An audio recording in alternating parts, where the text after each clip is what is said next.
Tonight we will travel into the world of the Vikings, but we will begin before the familiar ships appear on foreign shores. The word Viking does not describe every person who lived in medieval Scandinavia. In its early settings, it was connected with voyaging, especially expeditions for trade or violence, rather than with a single people or nation. Most inhabitants of Denmark, Norway, Sweden, and the islands around them spend far more time farming, fishing, repairing buildings, raising children, tending animals, and negotiating with neighbors than they ever spent raiding. To understand the Viking Age, we must therefore look beyond the warrior at the rail of a longship and enter a landscape of households, harbors, works, courts, markets, and seasonal roads. The conventional beginning of the Viking Age is often placed near the end of the 8th century. That date is useful, but it can also be misleading. Ships crossed Scandinavian waters long before the raid on Lindisfarne in 793. Ironworkers, farmers, merchants, and local rulers had already created networks reaching across the Baltic and North Sea. Wealth moved in many forms: silver, glass, fine cloth, weapons, livestock, amber, furs, and people held in bondage. Political authority was uneven. Some districts answered to powerful families, while others were governed through shifting alliances and assemblies. There was no united Viking nation waiting to expand. There were communities with related languages and customs, divided by geography, rivalry, inheritance, and ambition. The geography of Scandinavia shaped nearly every choice. Denmark consisted of a peninsula and islands placed between the North Sea and Baltic. Much of Sweden faced east toward the Baltic Basin and the river routes beyond it. Norway's long coast was broken by fjords, mountains, and valleys, making travel by water more practical than many journeys over land. The sea was not an empty border. It was a road that changed with wind, daylight, current, fog, and ice. A voyage that looks short on a modern map could demand careful waiting and considerable courage. Crews learned where fresh water could be found, where a vessel could be dragged ashore, and which headlands announced shelter or danger. Daily life followed the turning year. Spring brought repairs, planting, lambing, and preparations for travel. Summer offered long daylight for grazing, construction, fishing, markets, diplomacy, and expeditions. Autumn demanded harvesting, slaughtering selected animals, preserving food, and securing roofs before storms. Winter narrowed movement but did not stop work. Indoors, people spun fibers, wove cloth, carved wood, repaired tools, told stories, settled accounts, and planned marriages or voyages. Smoke from the hearth found imperfect paths through timber buildings. Lamplight was limited. Warmth depended on fuel gathered earlier, clothing patiently produced, and the ability of a household to store enough food. A farm was not simply a residence. It was a working system. Fields and grazing land supported cattle, sheep, goats, pigs, and horses in combinations that varied by region. Grain might become porridge, bread, or ale. Milk could be transformed into products that lasted longer than fresh milk. Fish were eaten near the coast and carried inland after drying or other preservation. Every object represented labor. A woolen sail large enough for an ocean-going ship began with flocks, shearing, cleaning, spinning, weaving, and treatment of the cloth. The celebrated mobility of the Viking Age rested partly on countless hours of textile work, much of it performed by women. Households included more than a married couple and their children.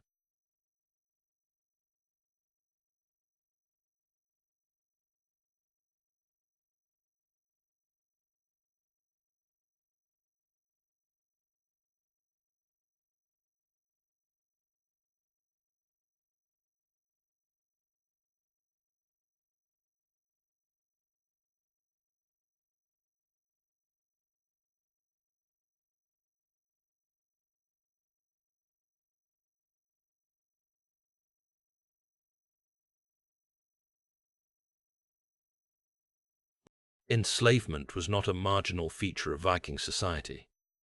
Captives could be taken during raids or acquired through trade, transported far from home, compelled to labor, and sold.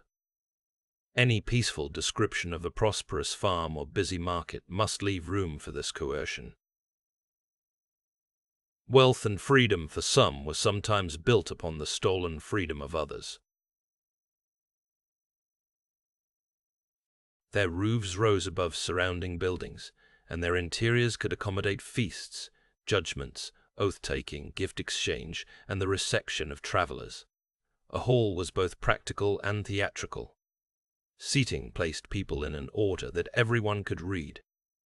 A ruler who distributed food, drink, arm rings, weapons, or imported objects demonstrated an ability to reward loyalty. Guests evaluated the quality of hospitality and the number of followers present. Stories and poems carried reputations beyond the walls, turning generosity or failure into political memory. Yet authority was never maintained by display alone. A leading household needed dependable stores, skilled managers, productive land, alliances, and armed supporters. Animals had to survive the winter. Roofs had to remain sound. Disputes over boundaries and inheritance required witnesses. A feast consumed resources accumulated over months. The silver handed to a follower might have reached Scandinavia through trade routes extending toward the Islamic world. The glass in a drinking vessel could have traveled through several markets.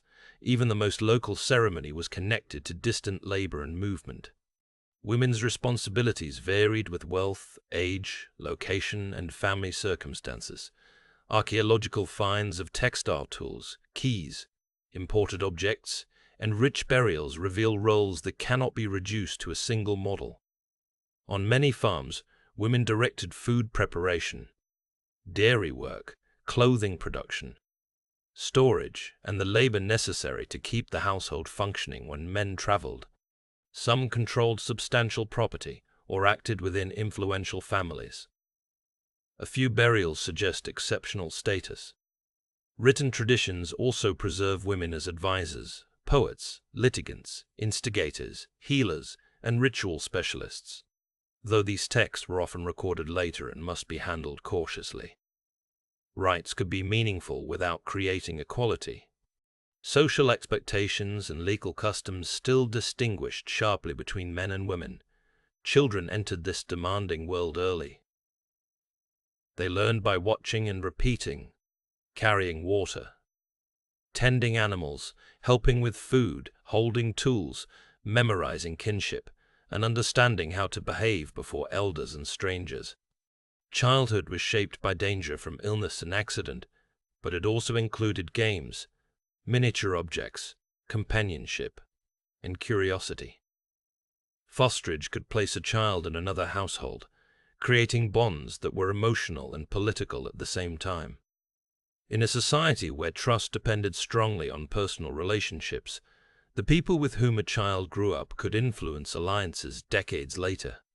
Clothing announced resources and connection. Most garments were made from wool or linen, cut and fastened in ways that conserved valuable fabric. Dyes required plants, expertise, and time. Brooches held garments in place and could signal regional fashions or status. Belts carried knives, pouches, keys, or small tools. Fur had practical and symbolic value. Bright colors were possible, though the intensity and variety available depended on wealth. The grey, uniformly rough Viking imagined in some modern pictures would have seemed incomplete to people who appreciated polished metal, patterned textiles, carved wood, combed hair, and careful grooming. Combs survive at many sites because bone and antler could be worked into strong, fine teeth. Their presence supports a more ordinary picture of personal care.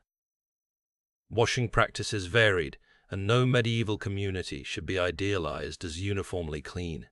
But Scandinavian travelers were not indifferent to appearance.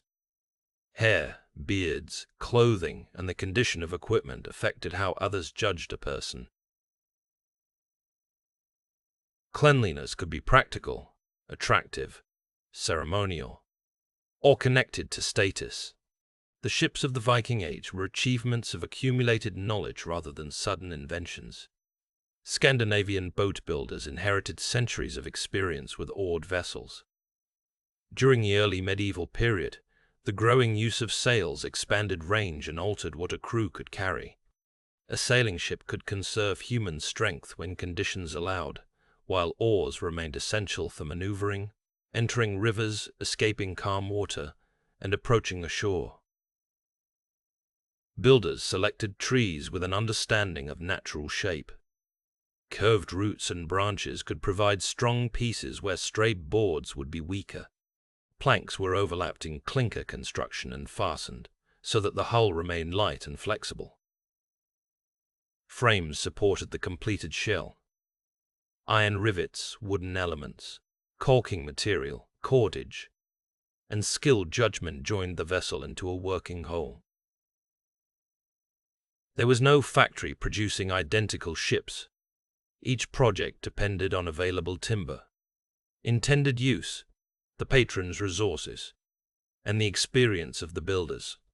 Long, narrow warships emphasized speed and the ability to carry many rowers. Broader cargo vessels sacrificed some speed for stability and capacity. Neither type should be treated as a rigid category. Maritime archaeology reveals variation. A ship intended for sheltered Baltic routes faced different demands from one expected to cross the North Atlantic. Crews needed space for water, food, spare rope, weapons, trading goods, tools, and the personal equipment of everyone aboard. Comfort was limited. Men could sit on chests, sleep under makeshift coverings, and endure clothing that remained damp for days. Navigation relied on practiced observation. Sailors watched the sun, stars, wind, waves, birds, cloud formations, landmarks, watercolor, and the behavior of swell near coasts. Knowledge was carried in people rather than printed charts. A route could be remembered as a sequence of bearings, sailing times, islands, mountains, currents, and safe anchorages. Instruments sometimes imagined in popular accounts remain debated or uncertain. What is not uncertain is that repeated voyages created bodies of expertise. Successful navigation was neither blind luck nor modern precision. It was skilled decision-making under changing conditions. Preparation determined survival. A hull had to be inspected after winter. Seams required attention. Sail and rigging needed testing. Food had to remain edible, and water had to be replenished. The crew required agreement about command, shares, destinations, and risk. A small defect tolerated near home could become fatal offshore. Storms could scatter fleets, strand travelers, or drive a vessel far from its intended course.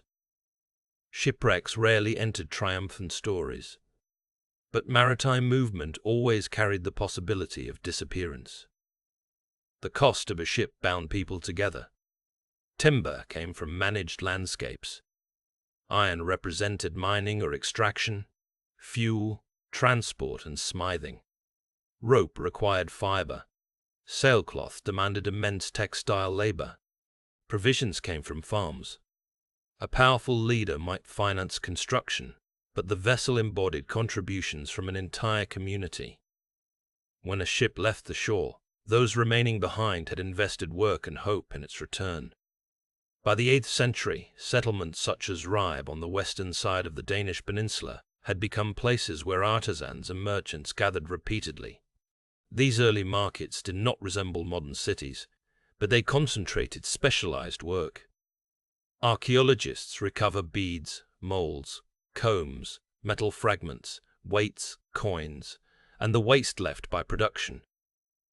Waste is especially valuable because it shows not merely what people owned, but what they made. A clipped piece of metal, a broken mold, or a heap of antler offcuts can reconstruct activities ignored by chronicles. Heby grew near a strategic crossing between Baltic and North Sea networks. Goods and travelers could move through the region without sailing around the entire Danish peninsula. Defenses and royal interest revealed that commerce and power were closely linked. Rulers protected markets because markets generated revenue, information, and access to desirable goods. Merchants accepted protection while also becoming visible targets for taxation or control. Birka, on an island in Lake Mälaren, connected central Sweden to wide trading systems. Its settlement deposits, harbour remains, defences, cemeteries, and nearby royal centre reveal more than a collection of imported luxuries. They show a community where craftspeople, travellers, families, and authorities lived within reach of one another. Finds from distant regions do not prove that every object travelled in a single Viking ship from its place of origin. Goods often passed through many hands. That chain of exchanges is precisely what made the network extensive. Trade required methods for judging value. Portable balances and standardized weights allowed silver to be measured. Coins could circulate for their official value in some settings, but imported coins were also cut and weighed as metal. Arm rings and ingots could be divided. Trust mattered because scales could be manipulated, and metal quality could vary. A successful merchant needed social knowledge, where hospitality could be expected, which ruler controlled a route, when a market met, what language or interpreter might be needed, and how to respond when agreements failed. The goods moving north included silver, glass, ceramics, wine, silk, spices, and crafted objects. Exports included furs, walrus ivory, amber, iron, whetstones, and enslaved human beings. The list changed by place and century. Trade was not an alternative world separate from raiding. The same maritime skills served both, and the same expedition might shift character according to opportunity. A crew could arrive prepared to exchange goods, demand tribute, hire itself as military labor, or use force. Categories that are clear in modern language were less stable on a dangerous shore. In 793, attackers reached the monastery of Lindisfarne off the coast of Northumbria. The event became famous because literate Christians recorded it as a calamity. A monastery held sacred objects and concentrated portable wealth, while its inhabitants were not organized as a military garrison. The raid was violent, frightening, and morally shocking to observers who understood the site as protected by holiness. Later retellings have often made Lindisfarne the moment Vikings suddenly entered history. It is more accurate to treat it as a highly visible episode with an older patterns of travel and developing opportunities for organized predation. The written response tells us as much about the victim's world as it does about the attackers. Clerics interpreted disaster through religion. Portents, sin, punishment, and divine order gave meaning to events that otherwise seemed intolerably random. Their language was not a neutral report, nor should it be dismissed. It preserves genuine terror and loss, framed through the intellectual tools available to those who wrote. Archaeology, place names, tribute records, and later settlements widen the picture beyond the monastery walls. Coastal monasteries were attractive for practical reasons. They were accessible by water, known to local communities, and sometimes contained silver vessels, decorated fittings, stored provisions, and people who could be taken captive. Raiders needed information. They had to know where a landing was possible, whether defenders were nearby, and how quickly resistance might assemble. Intelligence could come from earlier trade, travelers, displaced people, or reconnaissance. The success of an expedition depended less on uncontrolled fury than on timing and coordination. Small early raids did not immediately become campaigns of conquest. A crew might strike and depart before local forces gathered. Ships made this rhythm possible. Oars carried attackers through narrow approaches. Shallow hulls allowed landings where larger vessels could not go. Sails accelerated escape under favorable winds. Yet raiders were vulnerable ashore. A ship left insufficiently guarded could be seized or burned. An unfavorable tide could trap a crew, The image of effortless Viking superiority hides the uncertainty faced by people operating far from support. News of successful attacks changed behavior on both sides. More Scandinavian leaders could imagine profit overseas. Monasteries and rulers reconsidered defenses, moved valuables, negotiated, or organized pursuit. Captives and returning crews carried knowledge of language, roads, rivalries, and political weakness. Each voyage altered the conditions of the next. Raiding grew through feedback rather than through a single plan conceived in Scandinavia. Violence also had an economy. Portable treasure rewarded crews and attracted followers. Captives could be ransomed, retained as labor, or sold. Tribute offered communities a way to avoid immediate destruction, though payment could encourage renewed demands. Leaders converted overseas wealth into influence at home by financing ships, rewarding loyalty, arranging marriages, or supporting grand buildings. The consequences of a raid therefore continued long after a fleet vanished over the horizon. During the 9th century, some forces began to remain abroad through winter and to operate on a scale beyond the quick coastal strike. Winter camps solved one problem while creating many others. Hundreds of thousands of people and animals required food, fuel, sanitation, shelter, repair materials, and security. Armies negotiated, seized supplies, collected tribute, and exploited divisions among local rulers. Their survival depended on logistics and politics as much as battlefield victory. The force conventionally called the Great Heathen Army arrived in England in the 860s. Its exact size and composition are debated, and the label comes through hostile written sources. It was probably a coalition that changed as groups joined, departed, divided, and reunited. Leaders pursued different ambitions. Some sought wealth, others sought land or political authority. The army fought Anglo-Saxon kingdoms that were themselves separate powers, capable of rivalry as well as cooperation. York became a crucial center after its capture. The old Roman city offered defenses, roads, crafts, a population, and access to river routes. Scandinavian rule did not empty it and build an isolated colony from nothing. Newcomers entered an existing urban community and reshaped it. Archaeological layers reveal manufacturing, trade, houses, streets, animal remains, and discarded objects. Everyday debris shows cultural mixture more clearly than a list of battles. In Wessex, King Alfred's resistance became central to later English memory. His achievement included warfare, fortification, diplomacy, and institutional reorganization. The agreement associated with Alfred and the Scandinavian leader Guthrum did not create a permanent wall between two pure peoples. It recognized zones of authority within a changing political landscape. The term Danelaw later described areas where Danish law and settlement had strong influence, especially in eastern and northern England.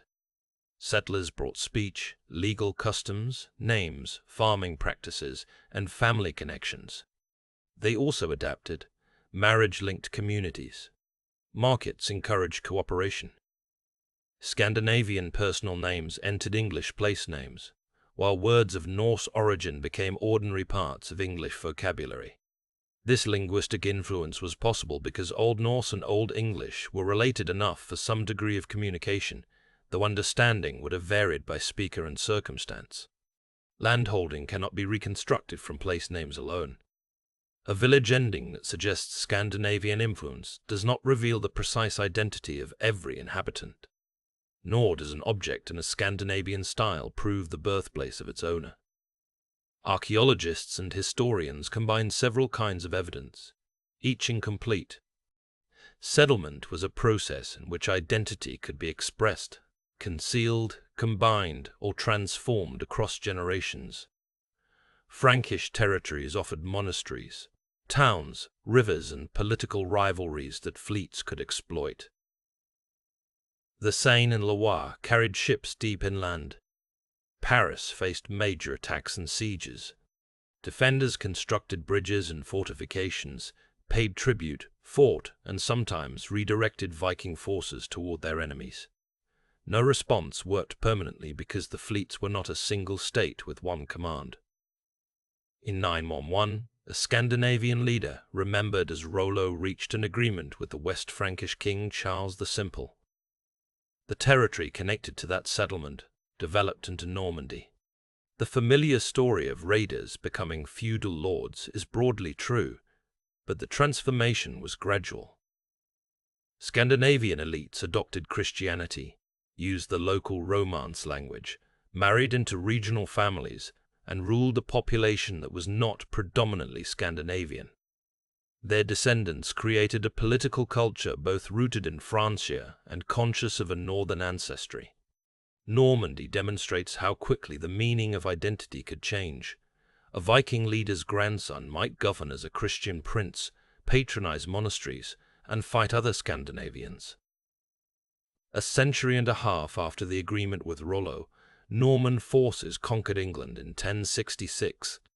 Calling that conquest merely another Viking invasion erases the developments that made the Normans distinct, yet forgetting their Scandinavian origins removes an important part of the story. History rarely preserves identities in a sealed container. Raids on Ireland began near the end of the 8th century. Over time, Scandinavian groups established fortified ship bases, often described with the Irish term longfort. These positions allowed crews to winter, repair vessels, hold captives, store goods, and operate along rivers and coasts. Some bases developed into enduring towns. Dublin became the most consequential, connected to networks reaching Britain, Scandinavia, the North Atlantic, and continental markets. Irish politics were complex before Scandinavian arrival. Numerous kings competed in hierarchies of local and regional power. Viking leaders fought Irish rulers, allied with them, married into their families, and fought one another. A battle described as Irish against Viking may conceal coalitions on both sides. The newcomers introduced additional military and commercial forces rather than replacing every existing conflict with a simple ethnic struggle. Dublin's prosperity was inseparable from enslavement. Captives taken in Ireland and Britain entered markets and could be transported across long distances. The trade damaged families and communities in ways that cannot be measured through silver alone. Archaeological evidence can reveal restraints, settlement organization, and commerce, while annals record raids and captives. Neither source fully restores individual voices. Ethical clarity requires acknowledging the violence, without pretending to know personal stories that the evidence does not preserve. At the same time, Dublin became a center of craft and exchange. Metalworkers produced ornaments and fittings. Ships arrived with goods and information.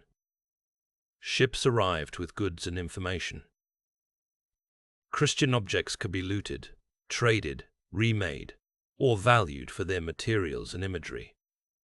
Conversion and intermarriage created families who moved between cultural worlds. By the 10th and 11th centuries, the city was neither an untouched Scandinavian outpost nor simply an Irish settlement with foreign visitors. The Battle of Clontarf in 24 later acquired the reputation of a decisive national victory expelling Vikings from Ireland. The historical event was more complicated. Brian Boru's coalition fought forces associated with the King of Leinster and Dublin, and Scandinavian warriors appeared within wider alliances. Brian was killed, but Dublin continued as a major town afterward. Clontarf mattered greatly without providing a clean ending to Scandinavian participation in Irish life. Orkney, Shetland, and the Hebrides occupied strategic positions along routes between Norway, Britain, Ireland, Iceland, and the Atlantic. Scandinavian settlement left strong linguistic and archaeological traces, but the process remains difficult to narrate from surviving evidence. Earlier populations did not all experience arrival in the same way. Some may have been displaced or killed. Others may have remained, intermarried, or adopted new practices. Sudden changes in material culture do not automatically explain the human negotiations behind them. Orkney developed an earldom tied to Norwegian power, but also deeply involved in Scottish and Irish sea politics. Farms supported maritime elites. Harbours connected local resources to distant demand. The islands could serve as stepping stones, refuges, recruiting grounds, and contested possessions. Their apparent remoteness disappears when viewed from the sea. A place on the edge of a modern landmap could stand near the center of a maritime network. The Faroes and Iceland required open-water voyages beyond familiar coasts. Settlement in Iceland accelerated in the late 9th century. Later, written accounts preserve memories of leading settlers, but archaeology provides an independent chronology and a view of ordinary farms. Migrants brought livestock, tools, law, stories, and social expectations. They entered an environment with forests and soils vulnerable to intensive use. Clearing, grazing, and fuel collection transformed the landscape. Iceland had no indigenous human population when Norse settlement began, but not every settler came directly from Norway. Genetic evidence and historical patterns indicate substantial ancestry from the British Isles, especially among women. Some arrived voluntarily through family networks, others may have been enslaved or coerced. The founding population therefore carried varied experiences that later origin stories could simplify. The Althing emerged as a general assembly, where chieftains and their followers addressed law and disputes. It was not a modern parliament based on equal citizenship. Power depended on status, alliances, wealth, and the ability to gather support. Still, the assembly created a shared legal arena without a king residing on the island. Laws were remembered and recited before extensive writing. Judgment mattered, but enforcement often remained with families and coalitions. Feud was not continuous chaos. It followed expectations about compensation, honor, mediation, and acceptable retaliation, though those expectations could fail catastrophically. Sagas, written centuries later, dramatized disputes with extraordinary literary skill. They cannot be read as transcripts of Viking Age events, yet they preserve informed reflections on law, kinship, landscape, and social memory from medieval Iceland. Their value grows when they are compared carefully with archaeology and contemporary sources. From Iceland, voyagers pushed farther west. Eric the Red is associated in later tradition with the Norse settlement of Greenland near the end of the 10th century. The name Greenland has often been presented as clever advertising, but the protected fjords of the south did offer pastures during favorable seasons. Settlers established farms in two main regions, conventionally called the Eastern and Western settlements. They built houses, churches, barns, and byres using local stone and turf, maintaining a European farming society in an Arctic environment. Greenlandic life demanded flexibility. Cattle carried status and provided dairy products, but sheep and goats were better suited to many conditions. Seals and other marine resources supplemented farming. Driftwood and imported timber were valuable because large trees did not grow near the settlements. Iron was scarce.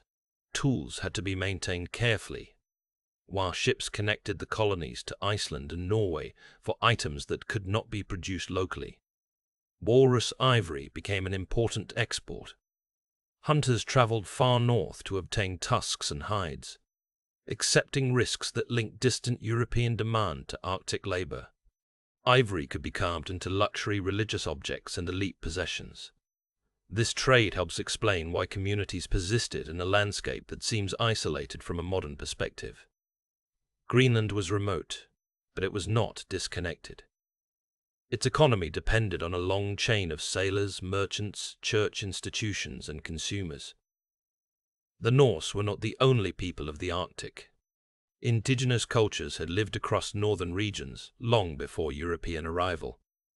Contact between Norse settlers and ancestors of the Inuit is unevenly recorded and remains the subject of archaeological study.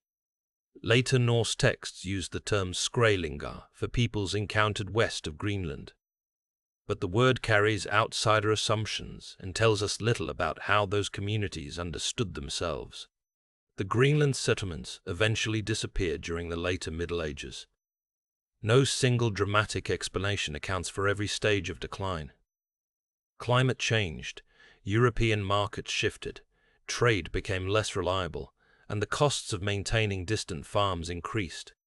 Soil erosion and grazing pressures affected some areas. Political and ecclesiastical connections weakened. The final generations may have left in groups rather than dying in one catastrophe. Their disappearance is best understood as a long narrowing of choices. Norse stories recorded in medieval Iceland describe voyages west from Greenland to lands called Helluland, Markland, and Vinland. For centuries, readers debated whether these accounts preserve genuine travel to North America. Archaeology transformed that debate at Langsok's Meadows in Newfoundland, where the remains of Norse buildings and ironworking established a European presence around the year 1000.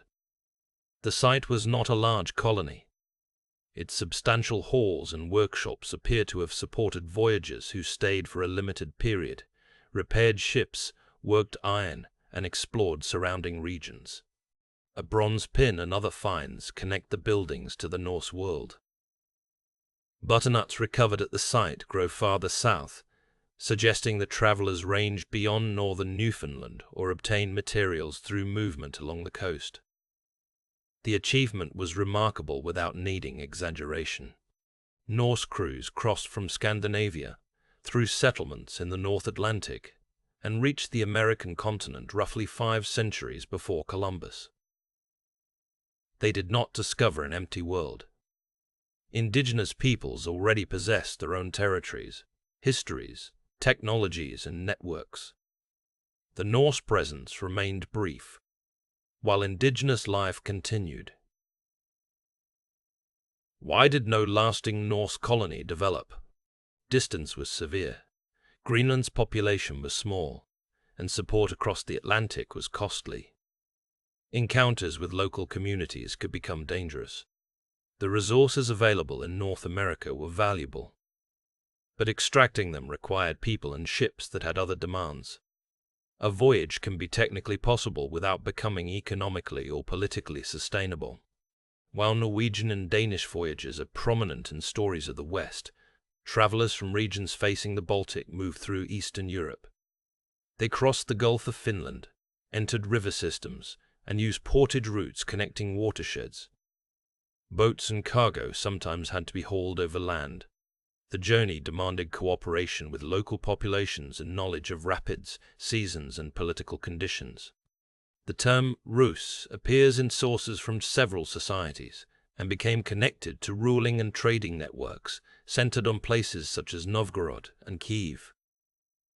The origins and development of Rus have produced long scholarly and political debate.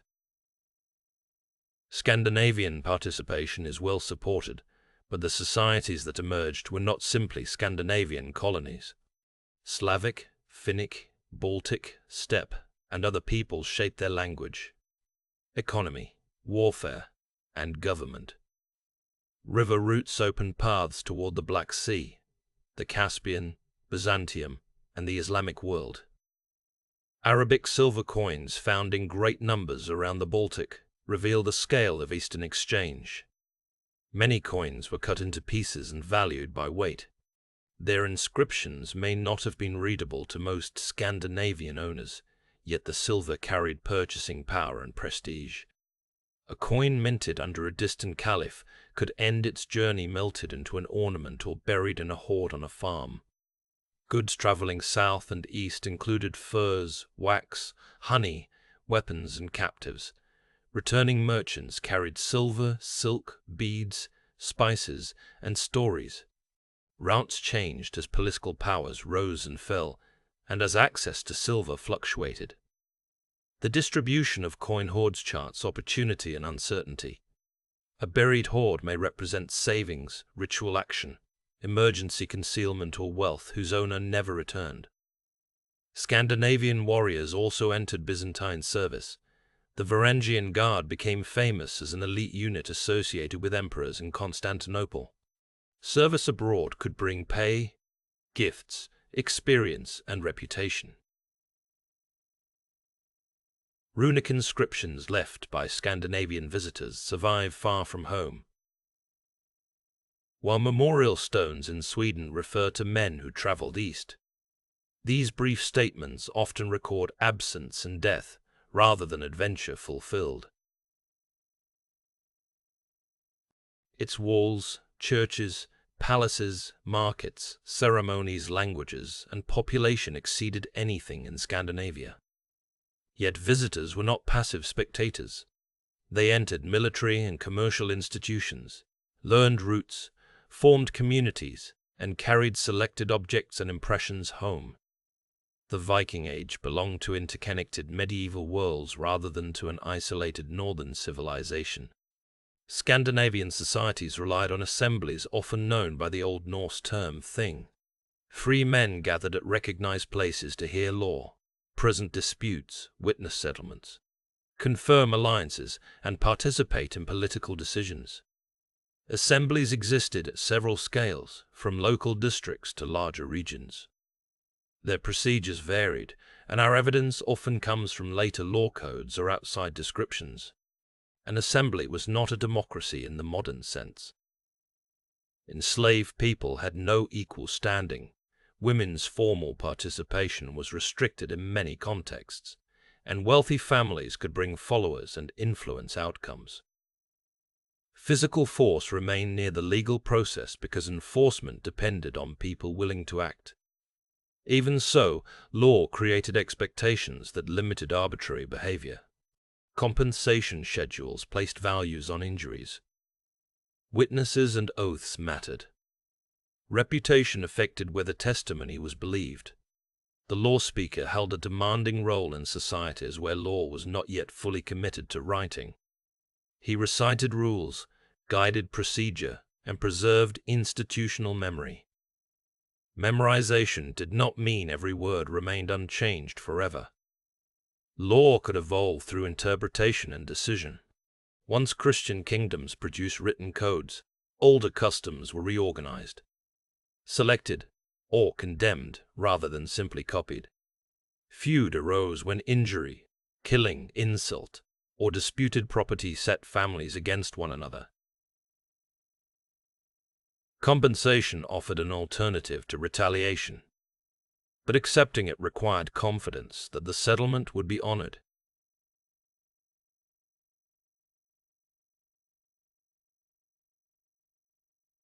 Once Grisdraft to create a Greberen, a feud could spread when supporters became obligated to choose sides. The most admired resolution might be the one that preserved honor while stopping a cycle before it consumed both groups.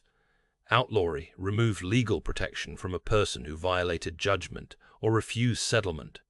In a society organized around households and alliances, exclusion could be devastating. An outlaw might flee overseas, seek a new patron, or survive through violence. Later sagas made such figures compelling protagonists because the outlaw stood at the boundary between social order and individual ability. Kings did not invent law, but growing monarchies sought to control assemblies, punishment, taxation, and military obligation. Royal authority expanded unevenly. A ruler needed ships, estates, officials, religious support, and the cooperation of regional elites. The transition from many local powers toward kingdoms was not a straight march. Defeated dynasties returned, sons divided inheritances, and foreign alliances altered domestic balances. Political loyalty was personal before it was institutional. A leader attracted followers by offering protection, food, weapons, silver, land, and opportunities for distinction. Followers owed service and support. Gifts were not free objects detached from obligation. They created memories and expectations. Refusing to answer a generous patron could destroy a reputation. Failing to reward loyal service could empty a hall. Oaths made promises public, and placed them within moral or sacred frameworks. An oath might support peace, allegiance, testimony, trade, or marriage. The precise ritual differed, and later sources may project Christian or literary forms backward. What remained consistent was the social importance of credibility. In communities where written contracts were limited, a person's history of keeping promises was a form of capital. Honor was not merely private pride. It influenced whether others would follow, marry, trade, testify, or negotiate with someone. Insults could threaten status because silence might be interpreted as weakness, yet violence was not the only honorable response. Skilled arbitration, generosity, patience, and the ability to protect dependents also built reputation. The warrior who fought every provocation would become a danger to his own allies. Skaldic poets helped create political memory. Their verse used dense language, strict meters, and elaborate metaphor. A successful poem praised a patron while recording names, places, ships, and battles. Because form constrained wording, some scholars consider early skaldic stanzas capable of preserving old material with unusual stability, though dating and attribution remain difficult. Poetry was art, evidence, and reward woven together. Runes provided another way to fix words in material. The Viking Age used the younger Futhark, an alphabet with fewer signs than the sounds of spoken language. Inscriptions appeared on stone, wood, bone, metal, and portable objects. Many runestones commemorated dead relatives, named sponsors, mentioned journeys, asserted inheritance, or requested prayer. They rarely deliver a continuous narrative. Their power lies in direct, local acts of remembrance. A stone raised beside a road made a claim visible. It could honor someone who died abroad while confirming the standing of those at home. Christian crosses and prayers appear beside traditional formulas, revealing conversion as lived transition rather than an instantaneous replacement. Spelling varied, and carving required decisions about space and design. The finished monument joined language, landscape, family, and authority. Popular images place a sword in every Viking hand, but swords were expensive objects. Their manufacture required high-quality iron or steel, specialized skill, fuel, and long labor. Some blades traveled through continental trade networks before receiving hilts in Scandinavia. Inscriptions and recognizable forms could advertise quality, though imitation was possible.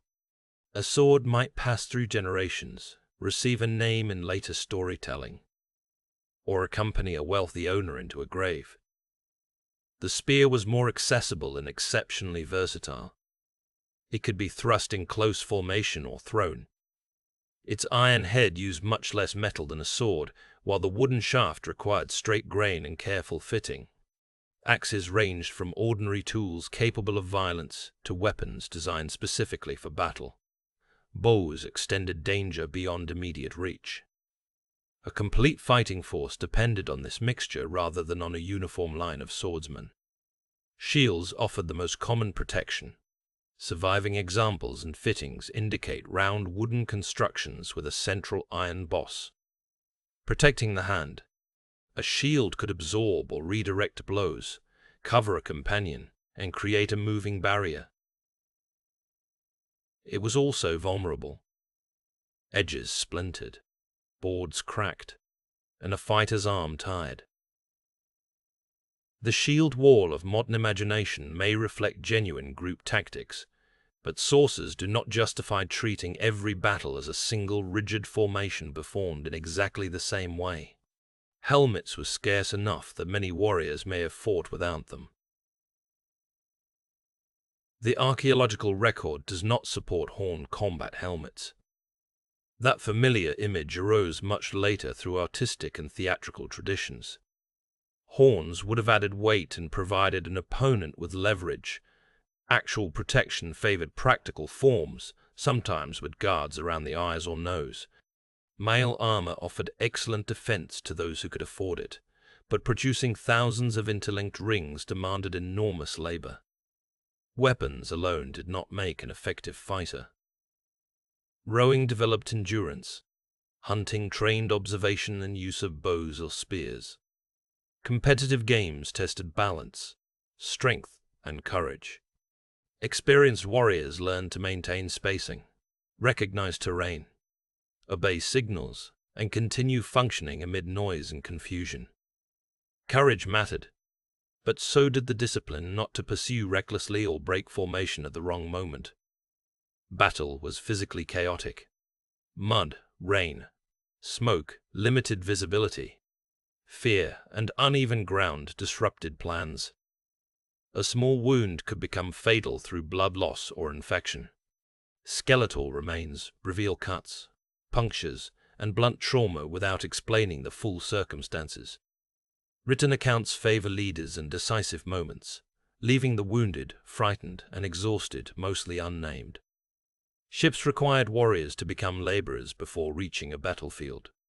They rowed, baled water, handled sail, moved cargo, cooked, kept watch, and hauled vessels over obstacles.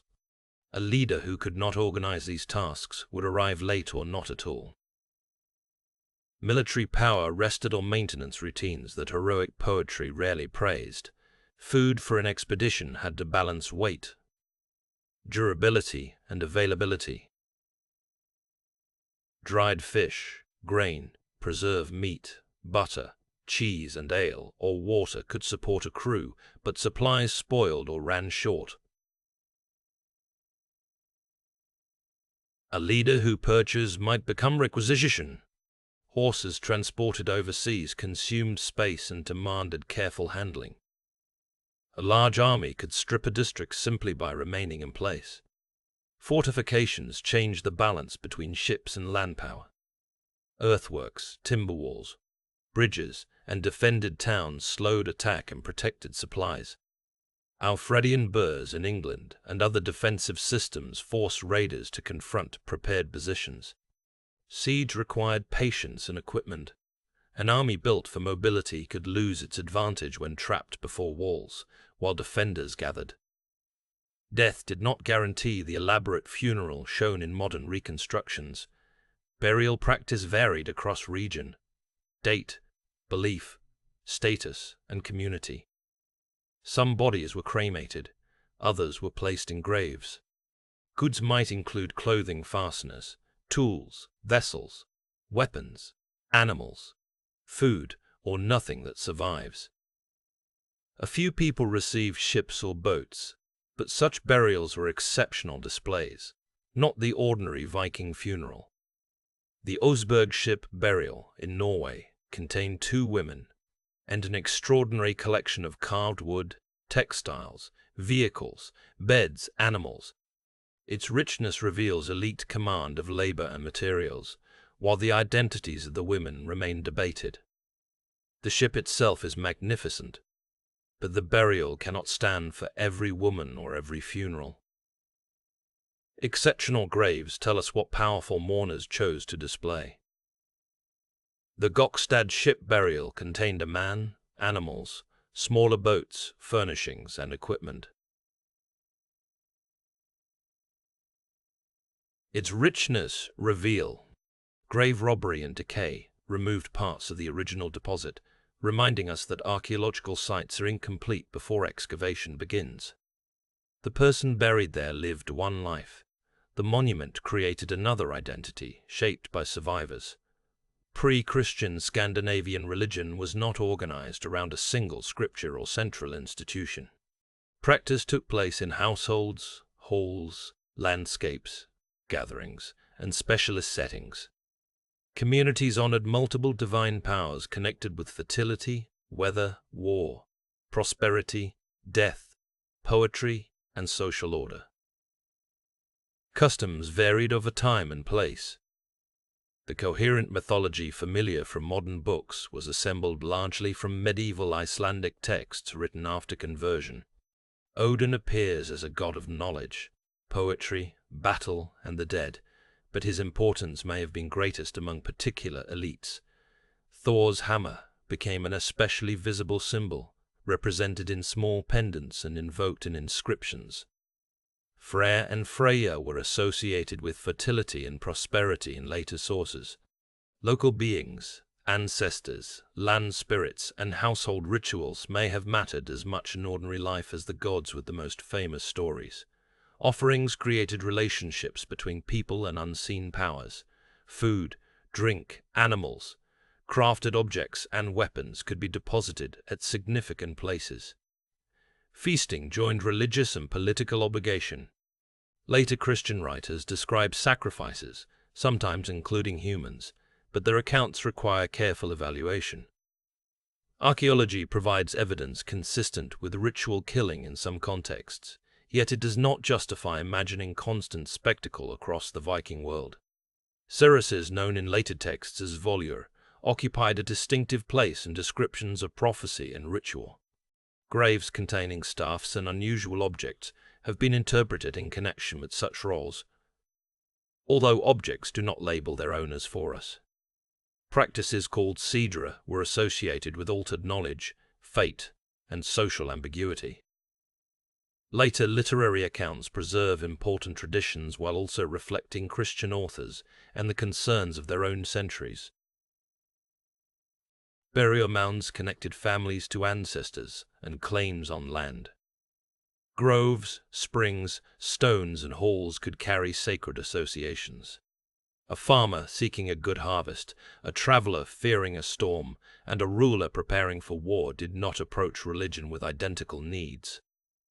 Ritual offered ways to negotiate uncertainty, even when no outcome was guaranteed. Ideas about the afterlife were diverse. Valhalla dominates popular culture, but it was never presented as the destination of everyone who died. Later poems and prose mention several realms and forms of existence among gods, ancestors, the dead, and the landscape. Grave goods may reflect provisions, identity, memory, status, or ritual action. They do not provide a simple map of doctrine. Christianity entered Scandinavia through traders, captives, missionaries, diplomats, and travelers before kings officially supported conversion. A merchant might use a cross abroad and a hammer at home, or understand the Christian God as one power among others before accepting exclusive worship. Early churches stood within communities where older customs persisted. Conversion happened in households and political alliances, as well as in sermons. Missionaries such as Ansgar visited Scandinavian centers in the 9th century, but early congregations remained fragile. Lasting conversion accelerated when rulers saw advantages in connections to Christian kingdoms, literate clergy, and a religion that could strengthen royal authority. Baptism opened diplomatic doors. Bishops and churches provided organization. The new faith also challenged sacrifice, burial customs, marriage practices, and the ritual authority of older elites. Harald Bluetooth's monument at Jelling famously declared that he had won Denmark and Norway and made the Danes Christian. The statement was royal messaging carved in stone, not proof that every subject changed belief at one moment. Jelling combined mounds, stones, a church, and monumental planning, expressing a dynasty's command of memory. The conversion of a kingdom was a political claim before it was a complete social fact. Christian burial gradually changed the archaeological landscape. Bodies were oriented and placed in churchyards with fewer goods. Combined labor and maintenance. Clergy introduced Latin literacy while adapting to local languages. Christian kings discouraged some older practices, but reused familiar gathering places and networks. Continuity made change possible. Resistance and coexistence lasted for generations. Thor's hammer pendants may have become more prominent partly in response to the cross. Some molds could cast both symbols. Runestones combined Christian prayer with traditional commemoration. These objects capture people living through transformation rather than choosing between two perfectly separated systems. Conversion also changed connections with the wider world. Scandinavian rulers could marry into Christian dynasties and claim recognition within European politics. Pilgrimage and church careers created new forms of travel. Written administration expanded. Monasteries that had once been targets became institutions patronized by descendants of raiders. The Viking Age did not end because everyone suddenly became peaceful. It changed as maritime leaders entered kingdoms with different tools of authority. Late 10th century Denmark left an unusual chain of monumental circular fortresses at Aggersborg, Firkat, Nonmakken, Trelleborg and Borgring. Their geometric planning, standardized buildings, and strategic positions reveal authority able to measure land, mobilize workers, gather timber, and provision large communities. They were used for a relatively brief time, which makes them evidence of a concentrated political project rather than towns that grew gradually. The fortresses stood near routes of movement. Control of roads, bridges, rivers, and coastal passages allowed rulers to move troops and messages while supervising trade. Building at this scale required negotiation or coercion across wide territories. Farmers supplied food. Craftspeople produced ironwork and timber components. Transport crews moved materials. Monumental architecture converted dispersed obligations into a visible statement that the king could command coordinated action. Harald Bluetooth is closely associated with this centralization, though assigning every structure to one intention oversimplifies uncertain evidence. His reign intersected with conflict against German power, conversion to Christianity, dynastic competition, and efforts to bind Danish regions more tightly. The ring fortresses may have served military, administrative, and symbolic purposes together. Their regularity communicated order in a political world still vulnerable to rebellion. Kingship depended upon movement. A ruler traveled among estates, assemblies, religious centers, and allied halls because government could not operate entirely from a permanent capital. The royal household consumed provisions accumulated at different locations. Local elites expected attention and reward. Justice required presence or trusted representatives. Ships allowed the court to move faster than many land-based rivals, but where there still constrained authority. Coinage offered rulers another means of expression. A coin carried a name, image, and claim into repeated exchanges. Early Scandinavian minting borrowed designs and expertise from elsewhere, then became increasingly connected to royal government. Coins did not immediately replace weighed silver. Both systems could operate side by side, reflecting different markets and degrees of control. Taxation developed from tribute, hospitality obligations, military service, market dues, and claims on land. The famous payments called Danegeld began as tribute demanded by Scandinavian forces in England, but became entangled with royal finance. English kings collected enormous sums to buy peace or hire fleets. Scandinavian rulers who received or earned this silver could reward followers and strengthen regimes at home. Military obligation was reorganized as kingdoms grew. Later laws describe systems in which districts supplied ships, crews, and provisions. Historians debate how directly these arrangements can be projected into the Viking Age, but fleets clearly depended on structured recruitment. A royal expedition was not simply a crowd of volunteers. Someone determined who served, what each district provided, and what penalties followed refusal. At the beginning of the 11th century, renewed Scandinavian campaigns transformed England again. Decades of attack, tribute, and political crisis weakened the reign of Ethelred. The Danish prince Knud fled to become King of England in 1/16. He later ruled Denmark and gained authority in Norway, creating what is often called a North Sea Empire. Cnut's realm was held together by his person, household, fleets, regional elites, wealth, and dynastic relationships. It was not a modern centralized state with uniform administration. England possessed sophisticated institutions that Cnut used rather than destroyed. He worked with English officials and church leaders, issued law, collected revenue, and presented himself as a Christian king. Scandinavian followers received reward, but durable rule required cooperation beyond the conquering army. His pilgrimage to Rome and patronage of churches strengthened legitimacy among Christian rulers. This public identity did not erase the violence through which power had been won. Instead, it reveals how a successful conqueror adapted to expectations governing kingship. Cnut could be remembered as both Scandinavian sea king and English Christian monarch, because those roles had become compatible. The empire remained vulnerable to succession. After Cnut's death in 1035, his sons ruled briefly, and the political union fragmented.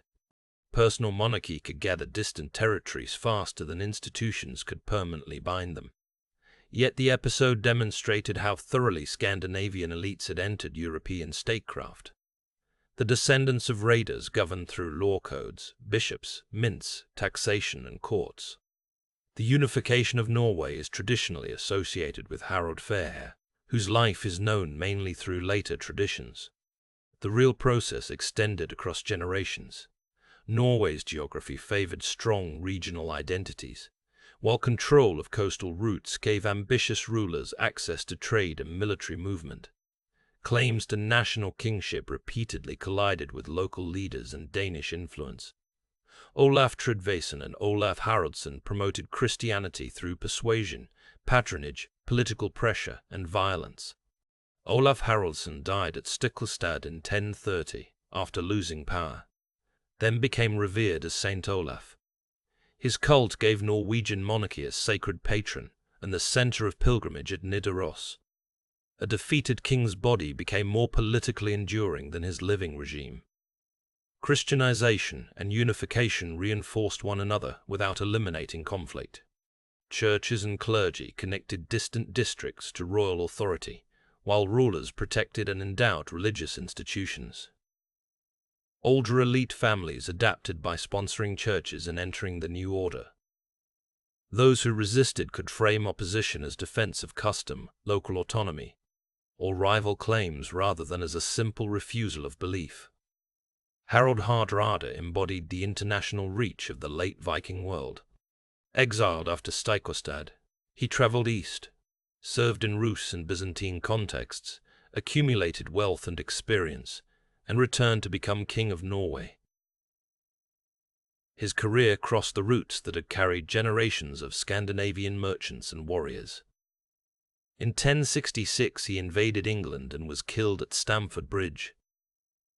The date 1066 is often used as the end of the Viking Age because Harold's defeat preceded the Norman conquest.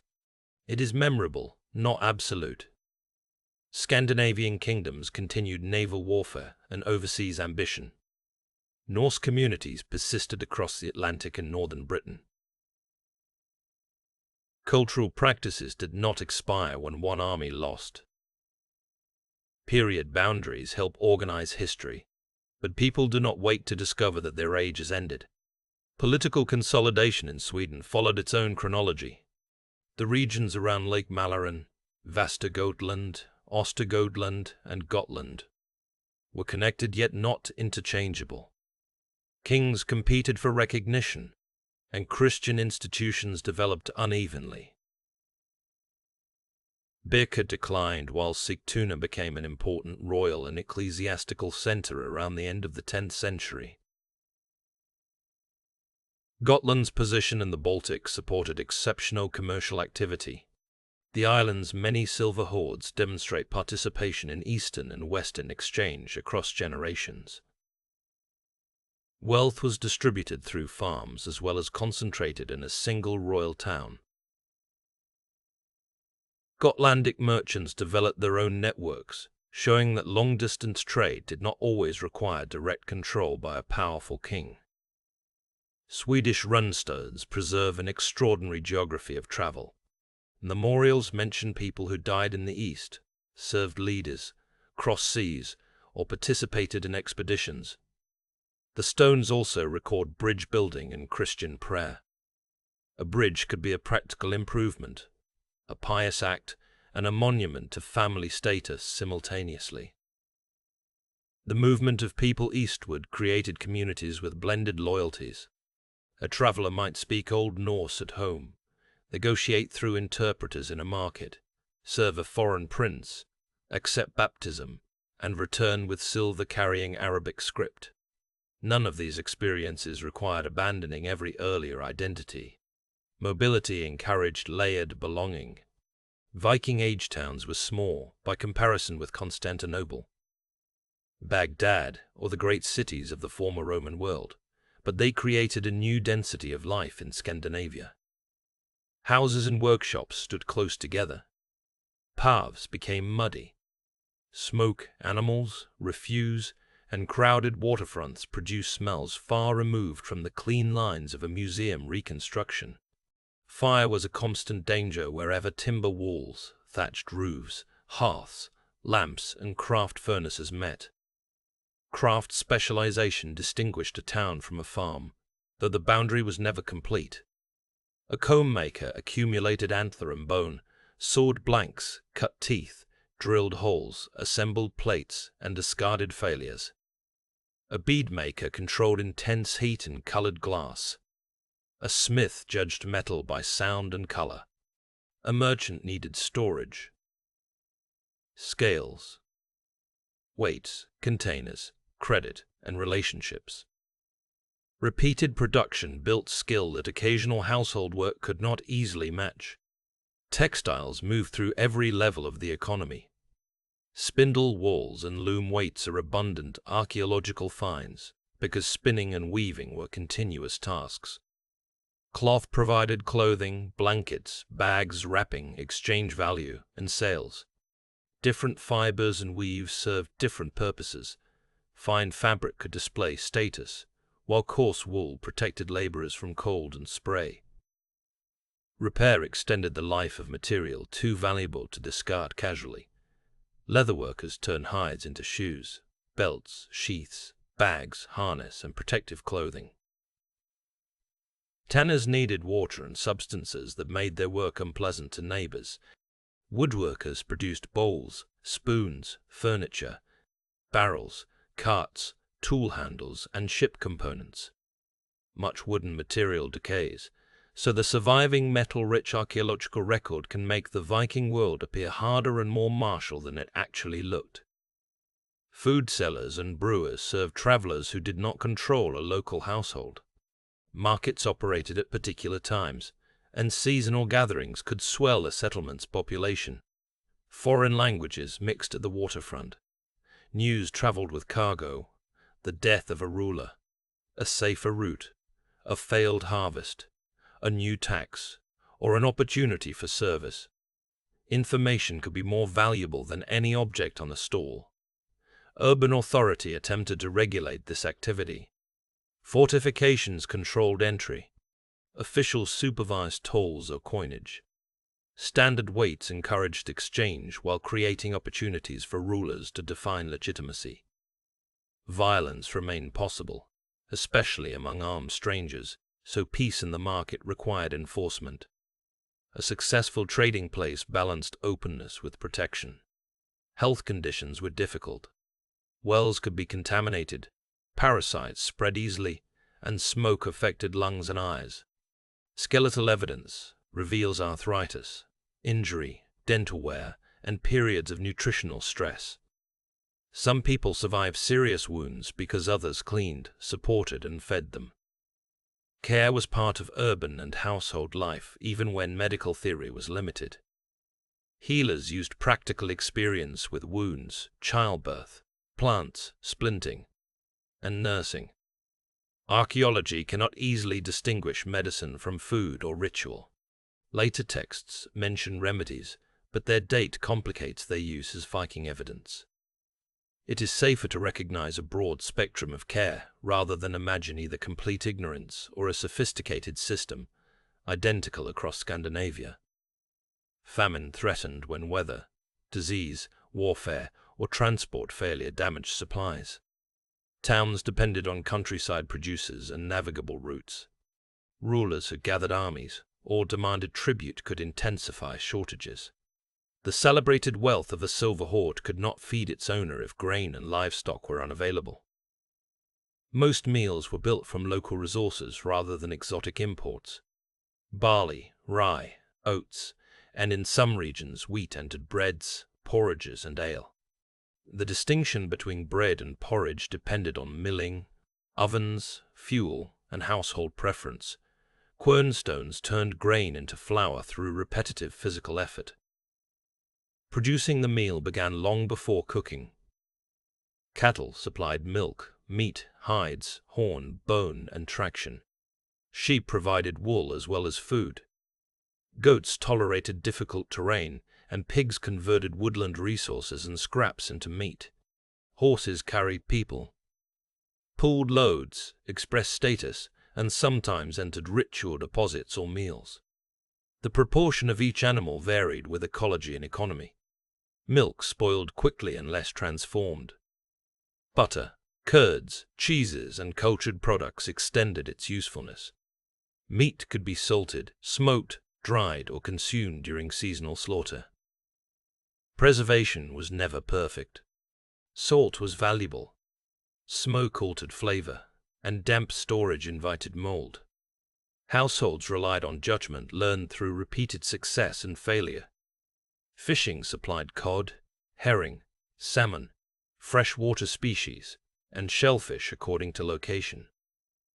Dried cod later became a major northern export, supported by the cold and wind of coastal Norway. Marine mammals contributed food and materials in Arctic communities. Hunting added deer, birds, and smaller animals, but rarely replaced farming as the dependable basis of diet for most settled households. Gardens and gathered landscapes provided cabbages, peas, beans, onions, leeks, herbs, berries, nuts, and wild greens. Modern assumptions that medieval northern food was uniformly bland. Ignore smoke, fermentation, herbs, sour dairy, roasted meat, and regional combinations. Imported spices existed but were rare luxuries. Flavor came chiefly from technique and season. Islay was safer than untreated water only under particular conditions. The common claim that medieval people never drank water is false. People recognized good springs and wells, carried water, and judged its quality. Islay offered calories, hospitality, ritual meaning, and pleasure. Strength varied. Brewing consumed grain and labor, making a generous supply evidence of household resources. Feasts redistributed food while establishing hierarchy. Hosts placed guests, controlled serving, and created occasions for promises or praise. Drinking could deepen solidarity or release quarrels. Later, literature treats the feast as a stage where words have consequences. That literary emphasis reflects a social truth, public speech before witnesses could reshape relationships. Ordinary hunger left fewer descriptions than elite abundance. A poor harvest reduced the seed available for the next year. Families might slaughter breeding animals, seek aid, move, sell property, or enter dependence. Children and the elderly faced particular danger. Expansion overseas sometimes offered relief or opportunity, but it was not a simple response to population pressure. Decisions to migrate combined inheritance, politics, ambition, information, and environmental limits.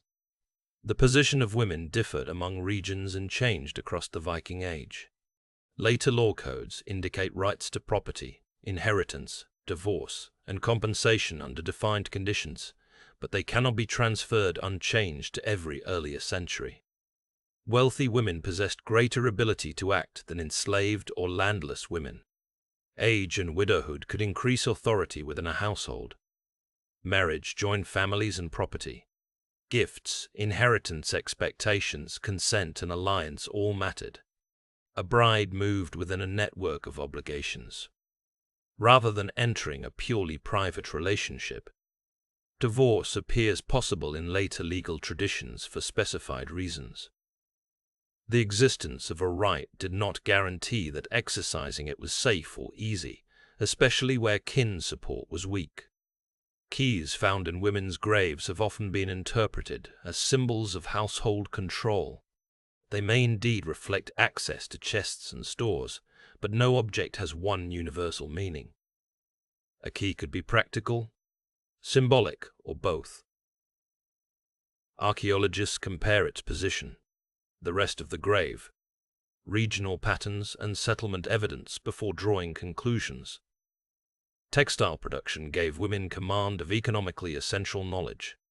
Sailcloth alone connected domestic labor to overseas expansion. Fine textiles could be exchanged, gifted, and displayed. Specialization in towns suggests that some women produced beyond household needs. Calling this work domestic should not make it invisible or secondary. Some women traveled across the North Atlantic as settlers. Farms in Iceland and Greenland could not reproduce without families, livestock knowledge, food processing, and textile skills. Genetic evidence indicating ancestry from the British Isles among Icelandic women raises difficult questions about choice and coercion. Individual circumstances ranged from voluntary marriage to enslavement, and broad statistics cannot recover each life. Female warriors remain a subject of intense interest. Weapons in a grave do not automatically prove that the buried person fought, just as a weapon buried with a man does not document his battlefield experience. At Birka, genetic analysis identified a richly equipped warrior grave as biologically female, renewing debate about gender and military roles. The find demonstrates that assumptions can misclassify evidence. It does not establish that large numbers of women routinely served in armies. Literary shield maidens belong partly to storytelling traditions recorded after the Viking Age. They may preserve memories of exceptional women, mythic patterns, or social imagination. Good history neither dismisses them automatically nor turns every legend into demographic fact. The most responsible conclusion allows exceptional participation. While recognized warfare was predominantly male, women also held ritual and political influence. Rich female burials, staffs associated with prophecy, and later accounts of queens or advisors point to several paths to authority. Informal influence is difficult to measure because chronicles focus on public office and conflict. A marriage negotiation, inheritance decision, household refuge, or remembered insult could alter politics without leaving an official document. Any account of Viking mobility must confront the trade in human beings. Raids produce captives as well as portable treasure. Men, women, and children could be removed from homes, separated from relatives, transported by ship, and sold in markets far away. Some remained in Scandinavian households. Others passed through Dublin or eastern routes toward buyers in continental Europe, Byzantium, or the Islamic world. The Old Norse term thrall described an enslaved person, but legal and lived conditions varied. Enslaved workers tended animals, cultivated fields, prepared food, carried loads, produced textiles, and performed intimate household labor.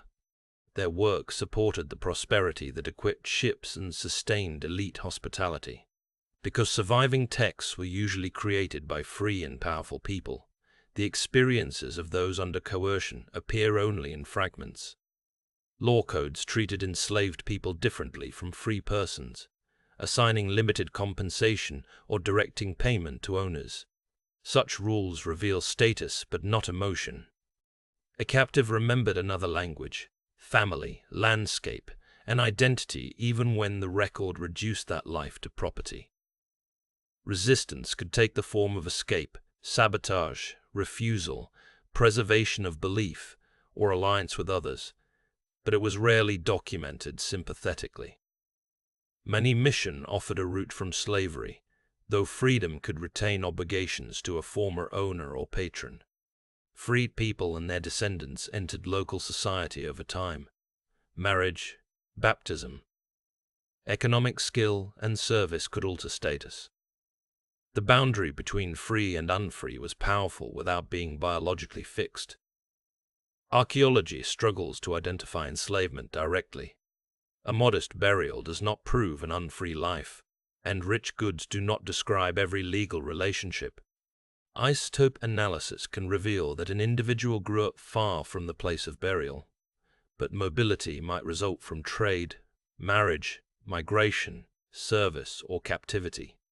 Evidence becomes stronger when several indicators converge, yet certainty remains rare. Later stories sometimes depict loyal thralls, rebellious slaves, or freed ancestors. These characters reflect social awareness of dependence, but are shaped by literary purpose.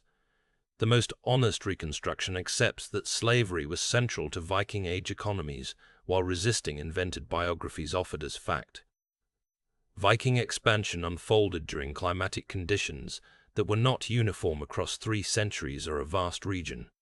Warmer periods could improve possibilities for North Atlantic farming and sailing, but local storms, volcanic eruptions, sea ice, rainfall, and short growing seasons still produced severe hardship.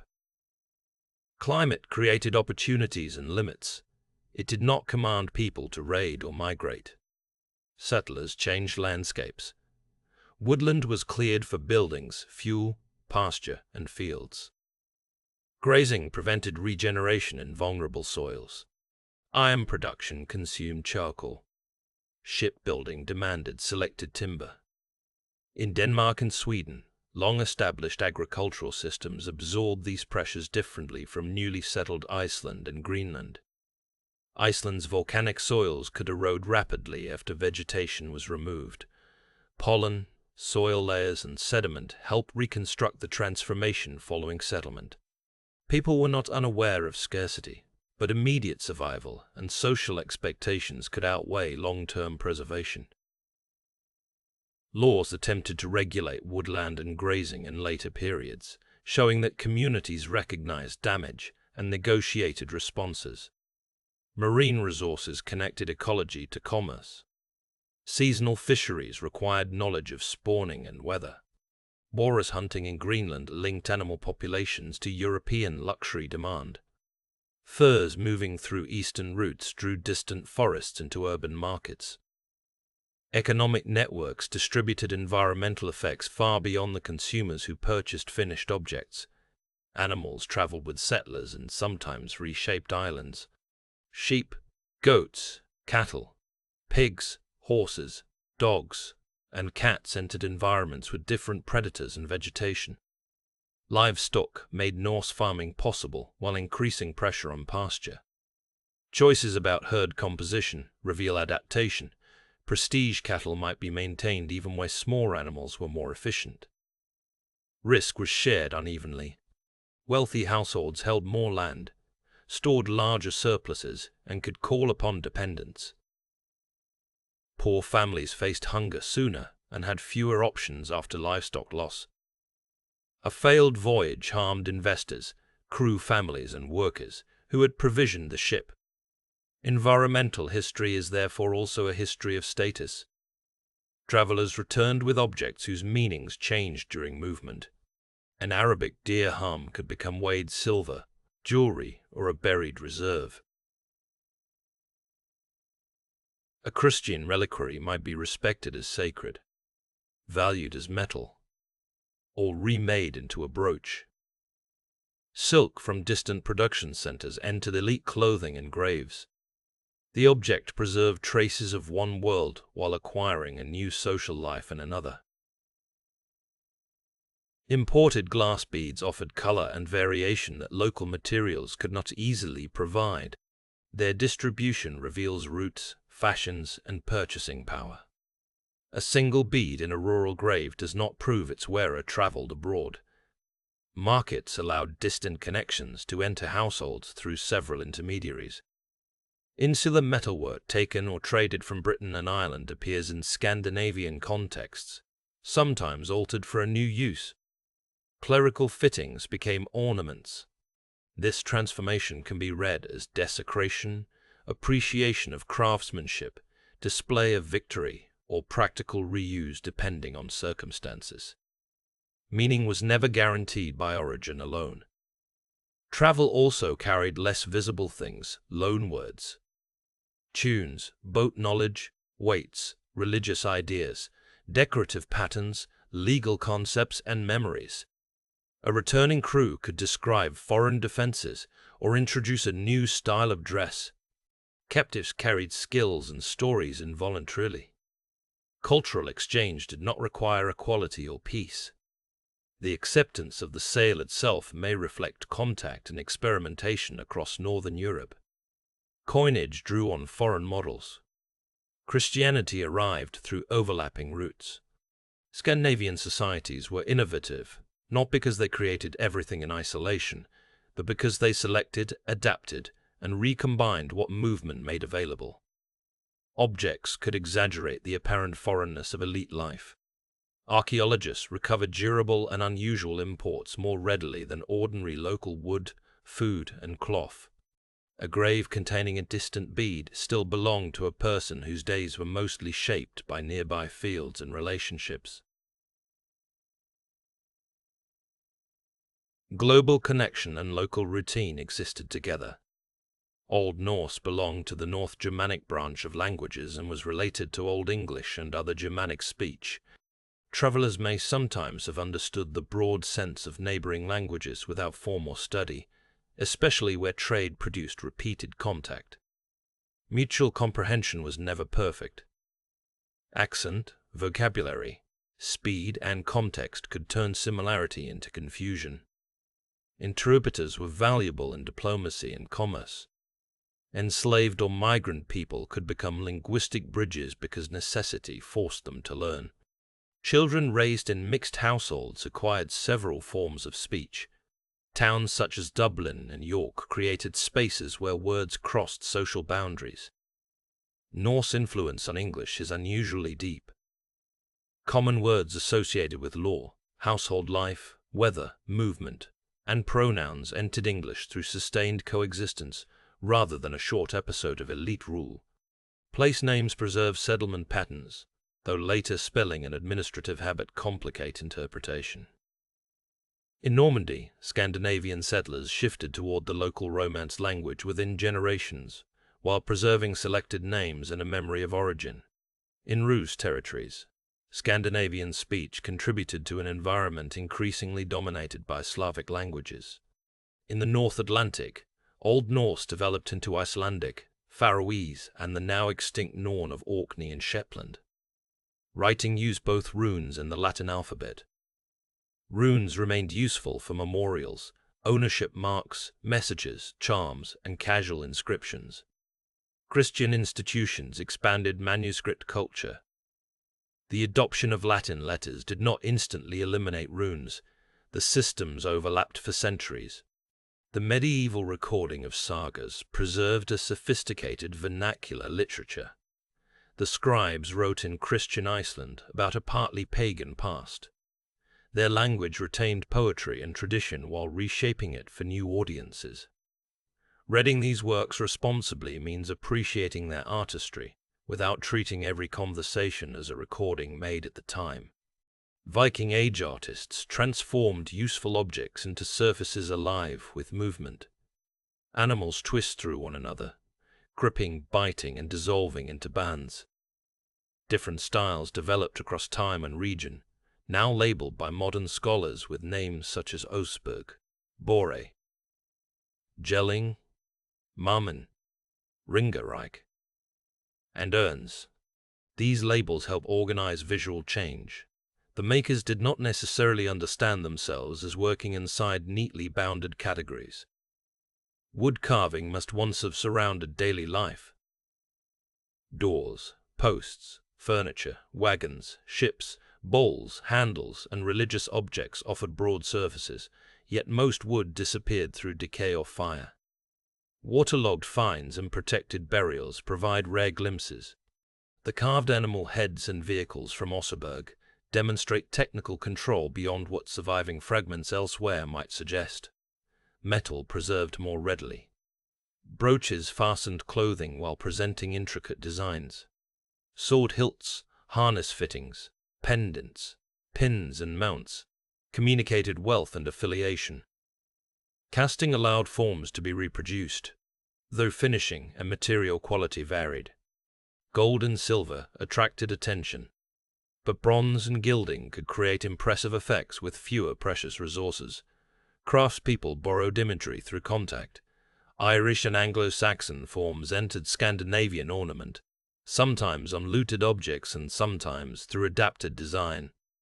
Christian crosses appeared beside gripping beasts. A style could travel with an artifact, an artisan, a patron's request, or memory. Artistic exchange was not a one-way surrender of local tradition. Textiles carried images that rarely survive. The Osberg tapestries preserve processions, vehicles, figures, and patterns in fragile fragments. Tablet-woven bands created strong decorative edges using complex arrangements of colored thread. Embroidery and imported silk enriched elite clothing. The absence of surviving everyday fabric should not make us imagine a world dominated only by bare timber and iron. Color covered many surfaces. Shields could be painted. Buildings may have carried pigments. Carved objects were sometimes stained or decorated. Corrosion and fading have muted museum displays, while modern reconstructions must choose colors from incomplete chemical traces. The past was likely brighter than its excavated remains. Art also negotiated belief. Thor's hammer pendants took many forms, some echoing the shape or decorative language of crosses. Christian runestones combined prayer with serpentine bands rooted in Scandinavian design. The urn style flourished after the conventional Viking Age and adorned Christian architecture, proving that conversion redirected artistic skill rather than extinguishing it. Sound accompanied work, ceremony, travel, and leisure, though it leaves faint archaeological traces. Bone flutes, whistles, bells, rattles, stringed instrument components, and possible reed instruments survive at scattered sites. Their presence confirms musical practice without allowing exact reconstruction of melodies or performance style. The human voice was the most portable instrument. Songs coordinated labor, soothed children, honored patrons, mocked enemies, narrated ancestry, or marked ritual. Poetry relied on memory and performance. A school's delivery brought complex verse to listeners who could appreciate allusion, rhythm, and verbal skill even when no manuscript existed. Horns could signal across distance or accompany gathering. Their exact musical use depended on form. The modern image of every feast supplied with dramatic horn calls goes beyond the evidence, but sound certainly helped organize ships, farms, defenses, and ceremonies. Bells became increasingly important with Christianity, structuring time around worship. Games filled evenings and gatherings. Board pieces and gaming boards appear in graves and settlements. Strategy games, conventionally grouped under the name Hefataful, set unequal forces against one another, though rules varied and modern reconstructions remain uncertain. Dice introduced chance and wagering. Physical contests included wrestling, swimming, running, rowing, stone lifting, and ball games described in later sources. Storytelling turned remembered events into shared experience. A winter audience knew local histories and could judge a performer's innovations. Humor, riddles, boasts, genealogies, and supernatural tales existed beside heroic narratives. Oral tradition was not a fragile container passing unchanged through time. Each performance selected and reshaped material for listeners in the room. Horses connected prestige with practical power. They carried riders, pulled vehicles, enabled rapid messages, and appeared in sacrifice and burial. Breeding and training required pasture and long attention. Transporting a horse by ship was difficult, yet mounted forces could gain a decisive advantage after landing.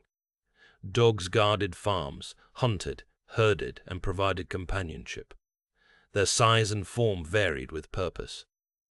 Some accompany people into graves, evidence of symbolic value as well as utility.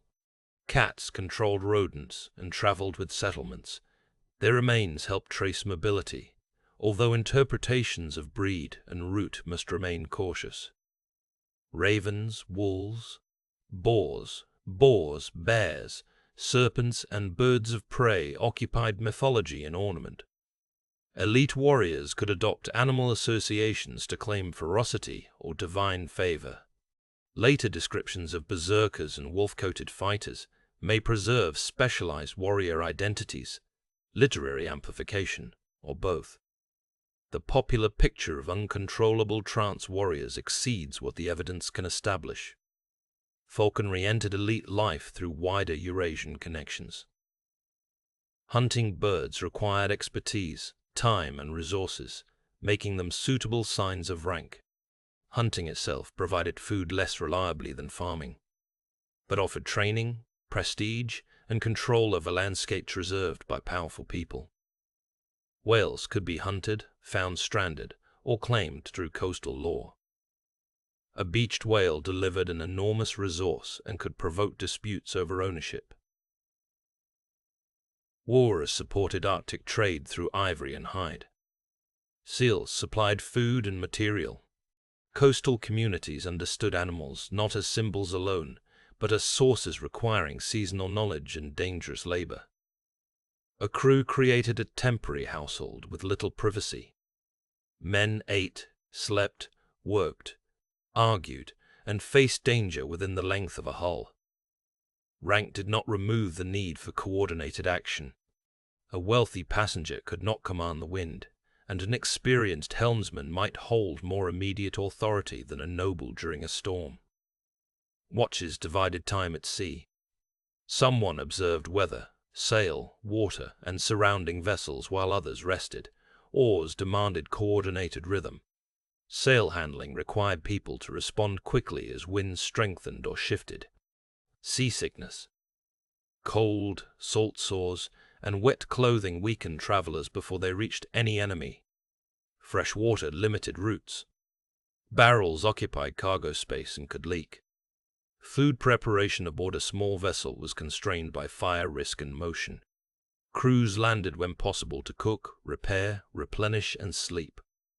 A voyage described in a sentence by a chronicler consisted of many such stops. Discipline depended on agreed shares and confidence in leadership. Who owned the ship? Who supplied weapons or provisions? How would profit be divided? What compensation followed damage or death? Later maritime laws preserve structured answers, though their exact Viking Age form is uncertain. Expeditions worked because participants had expectations beyond simple obedience. Ships also carried families, livestock, tools, and household goods toward settlement.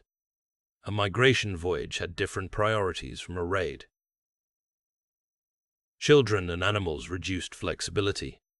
Seed, iron, timber, and food represented a future farm. Losing one vessel could erase the labor and plans of several households. The emotional meaning of departure appears indirectly in memorial stones and poetry.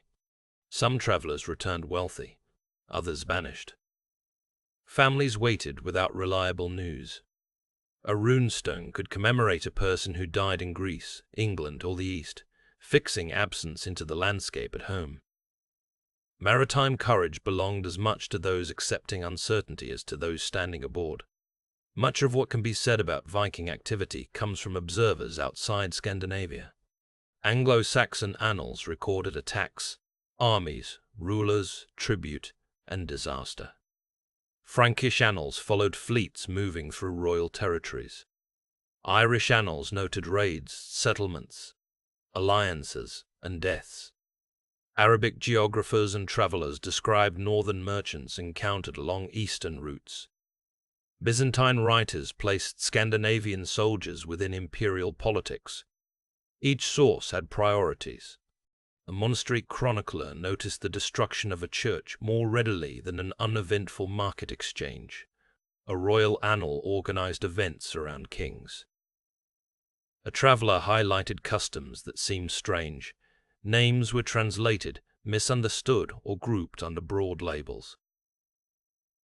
Silence might indicate that nothing was recorded, not that nothing happened.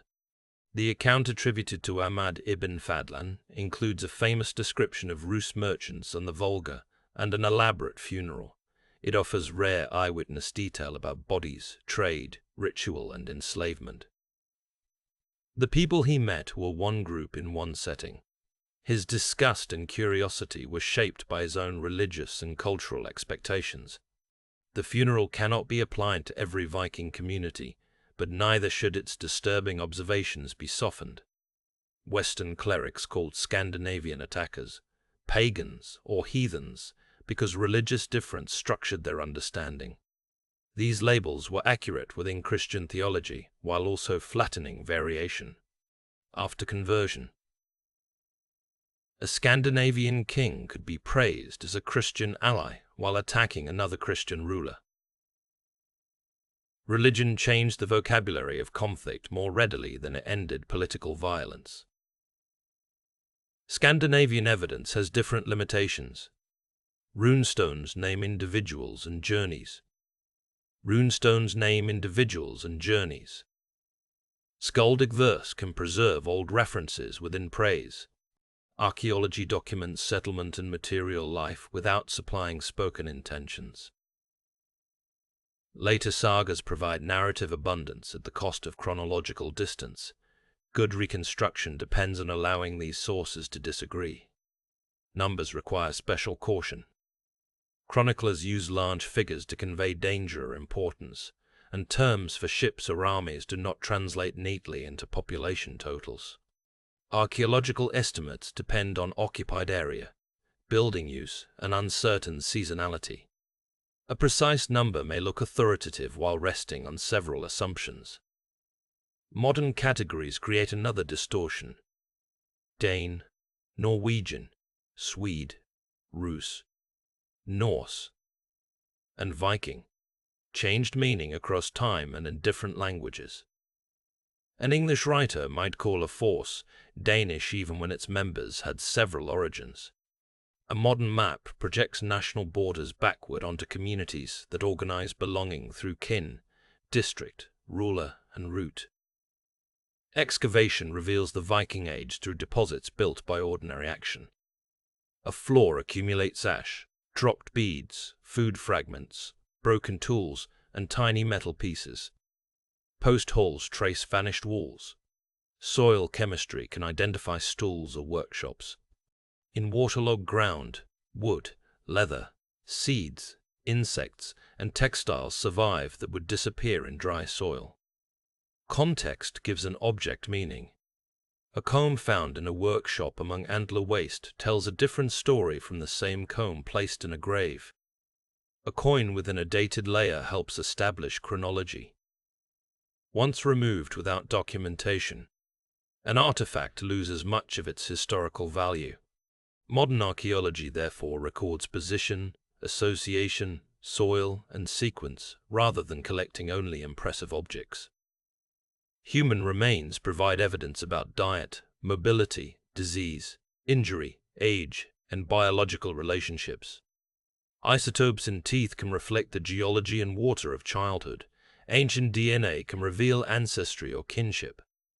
These techniques are powerful but probabilistic. A chemical signature does not name a person's language or legal identity. Ethics increasingly shape the study of remains.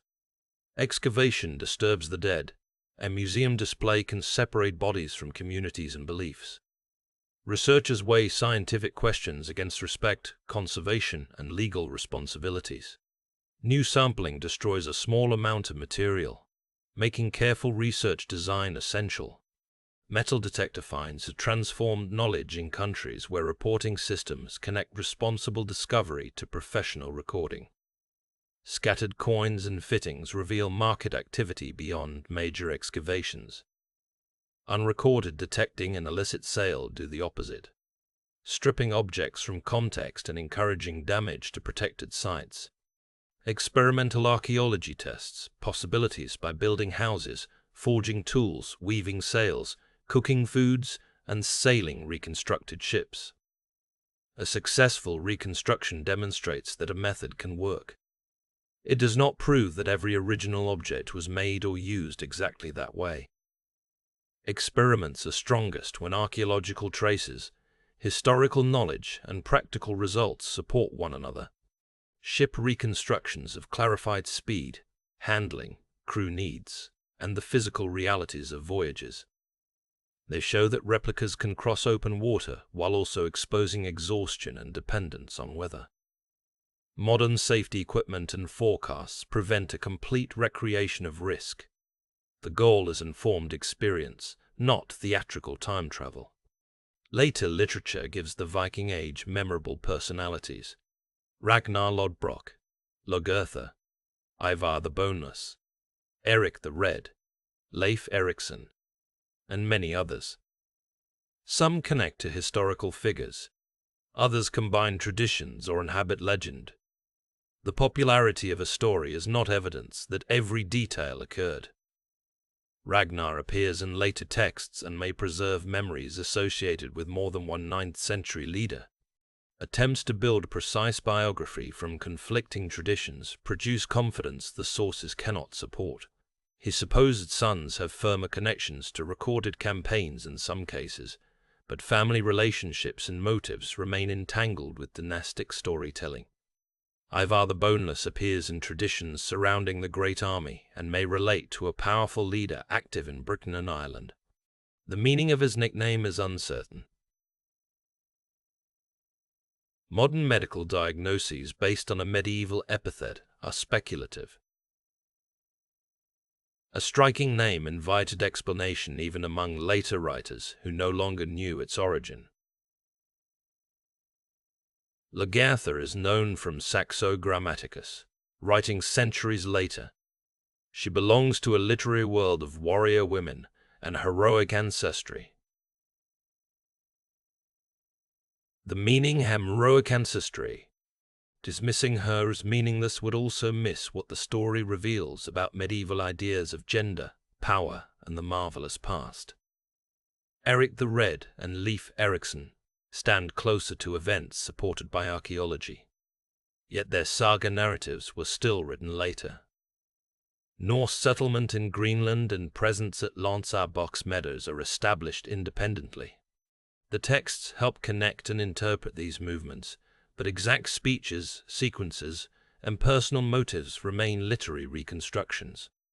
Historical uncertainty does not make the past empty. It changes the question from, did every scene happen exactly this way? To when was this story recorded, what evidence supports it, and why did people preserve it? That approach allows famous figures to remain compelling without turning entertainment into proof. No single event ended the Viking Age across every region. The defeat of Harald Hardrada in 1066 provides a convenient date for England. The consolidation of Christian kingdoms offers a broader explanation. Changes in trade, military organization, fortification, taxation, and political legitimacy gradually reduced the conditions that had enabled independent maritime bands to exert such influence. Raiding did not disappear. Medieval Scandinavian rulers continued to wage war overseas, and piracy remained a feature of northern waters. What changed was the framework. Kings claimed stronger control over ships and violence. A warrior increasingly served a recognized monarch within Christian diplomacy, rather than presenting himself simply as the follower of a mobile sea leader. Targets adapted. Stone churches and fortified towns were harder to attack than isolated wealthy sites. Defenders maintained fleets, bridges, garrisons, and warning systems.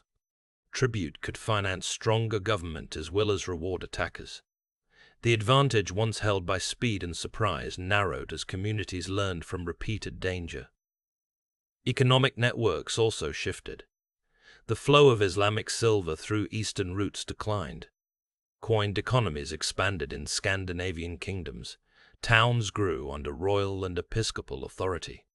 Merchants continued long-distance exchange, but law and institutions increasingly separated recognized commerce from unauthorized raiding. Conversion altered legitimacy. A Christian king could still conquer, but open attack upon churches or the enslavement of fellow Christians carried new moral and political complications. The change was incomplete and selectively enforced. Religion did not remove greed, yet it changed the language used to justify and condemn action. Scandinavian elites entered European aristocratic networks. They married across kingdoms, founded monasteries, employed clerks, issued charters, and sponsored cathedrals. Royal saints gave dynasties sacred history. The descendants of Viking leaders did not vanish. They became medieval nobles whose institutions obscured the mobility of their ancestors. In the North Atlantic, older patterns persisted longer. Greenland maintained Norse farms into the later Middle Ages. Iceland preserved its assembly commonwealth until submission to the Norwegian crown in the 13th century. Orkney and other islands remained culturally Norse while participating in changing Scottish and Norwegian politics. One periodization cannot fit all these experiences. Medieval Scandinavians remembered the Viking Age through genealogy, poetry, law, monuments, and saga. Their memories were already selective. Christian authors could admire ancestral courage while condemning pagan practice.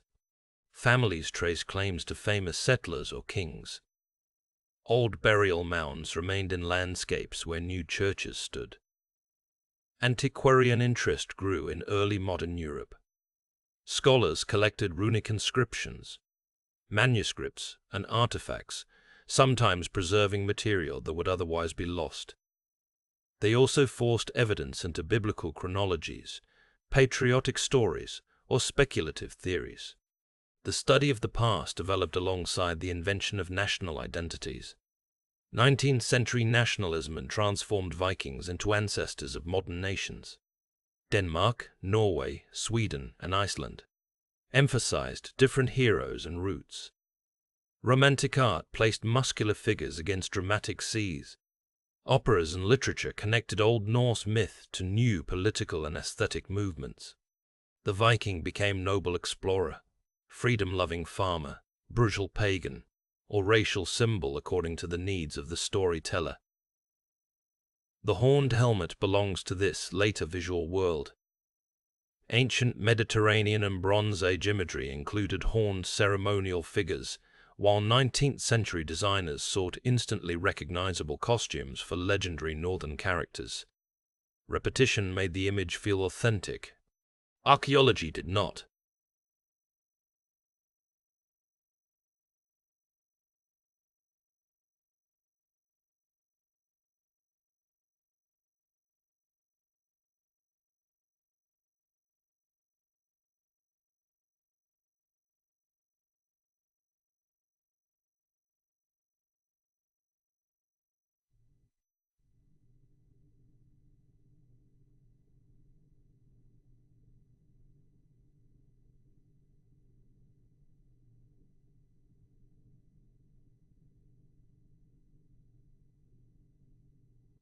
20th century extremist movements appropriated runes and Norse symbols for racist ideologies. Some symbols now carry several meanings: archaeological, religious, popular, and hateful. Modern heathen communities have debated and resisted exclusionary use, while museums and educators explain context. No extremist movement owns the Viking past, but ignoring appropriation allows distortion to spread. Film, television, novels, games, and advertising created a global Viking assembled from centuries of imagery. Costumes combine periods. Tattoos reproduce symbols with uncertain historical use. Shield maidens, berserkers, and blood rituals dominate because they create dramatic scenes. Entertainment can inspire historical curiosity, but its demands differ from evidence. Museums increasingly place raiding beside farming, trade, craft, slavery, migration, and gender. This does not sanitize violence. It restores the systems that made violence possible and the lives that continued between campaigns.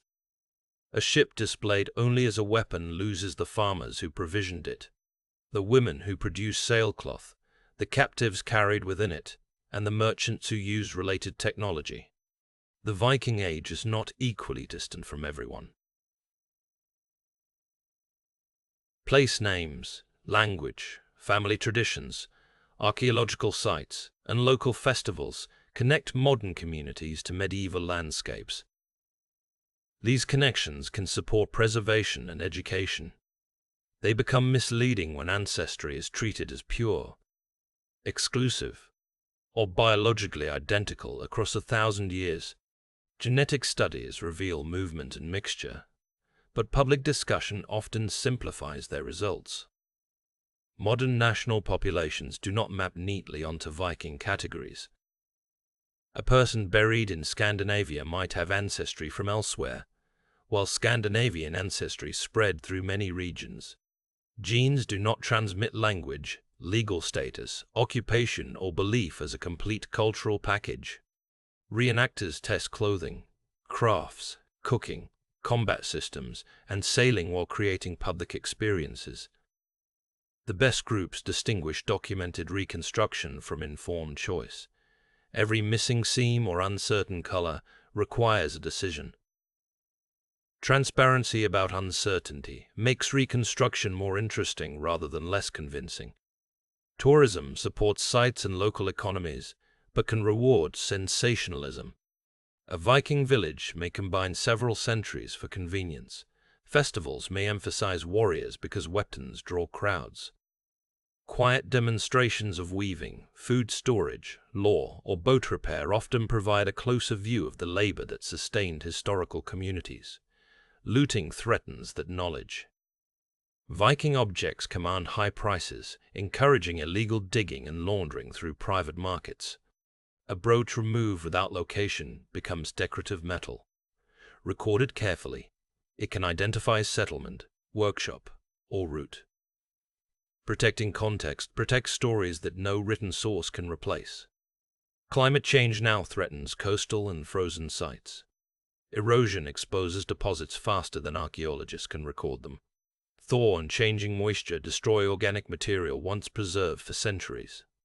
Research races against loss, forcing difficult decisions about which sites to excavate and which to leave. New technology continues to alter interpretation. Ground-penetrating radar can identify buried ship forms and buildings without full excavation. Isotope and DNA studies trace mobility and kinship. Digital mapping reveals route patterns. Each method produces new questions as well as answers, and results must be integrated with historical context. The value of Viking history lies partly in this openness. It demonstrates how evidence is assembled from poetry, soil, bones, metal, language, climate, and foreign witnesses. Certainty varies from the dimensions of an excavated hall to the identity behind a legendary name. Learning to hold those levels apart is a skill that reaches beyond this period. At the end of this long journey, the familiar longship remains, but its meaning has widened.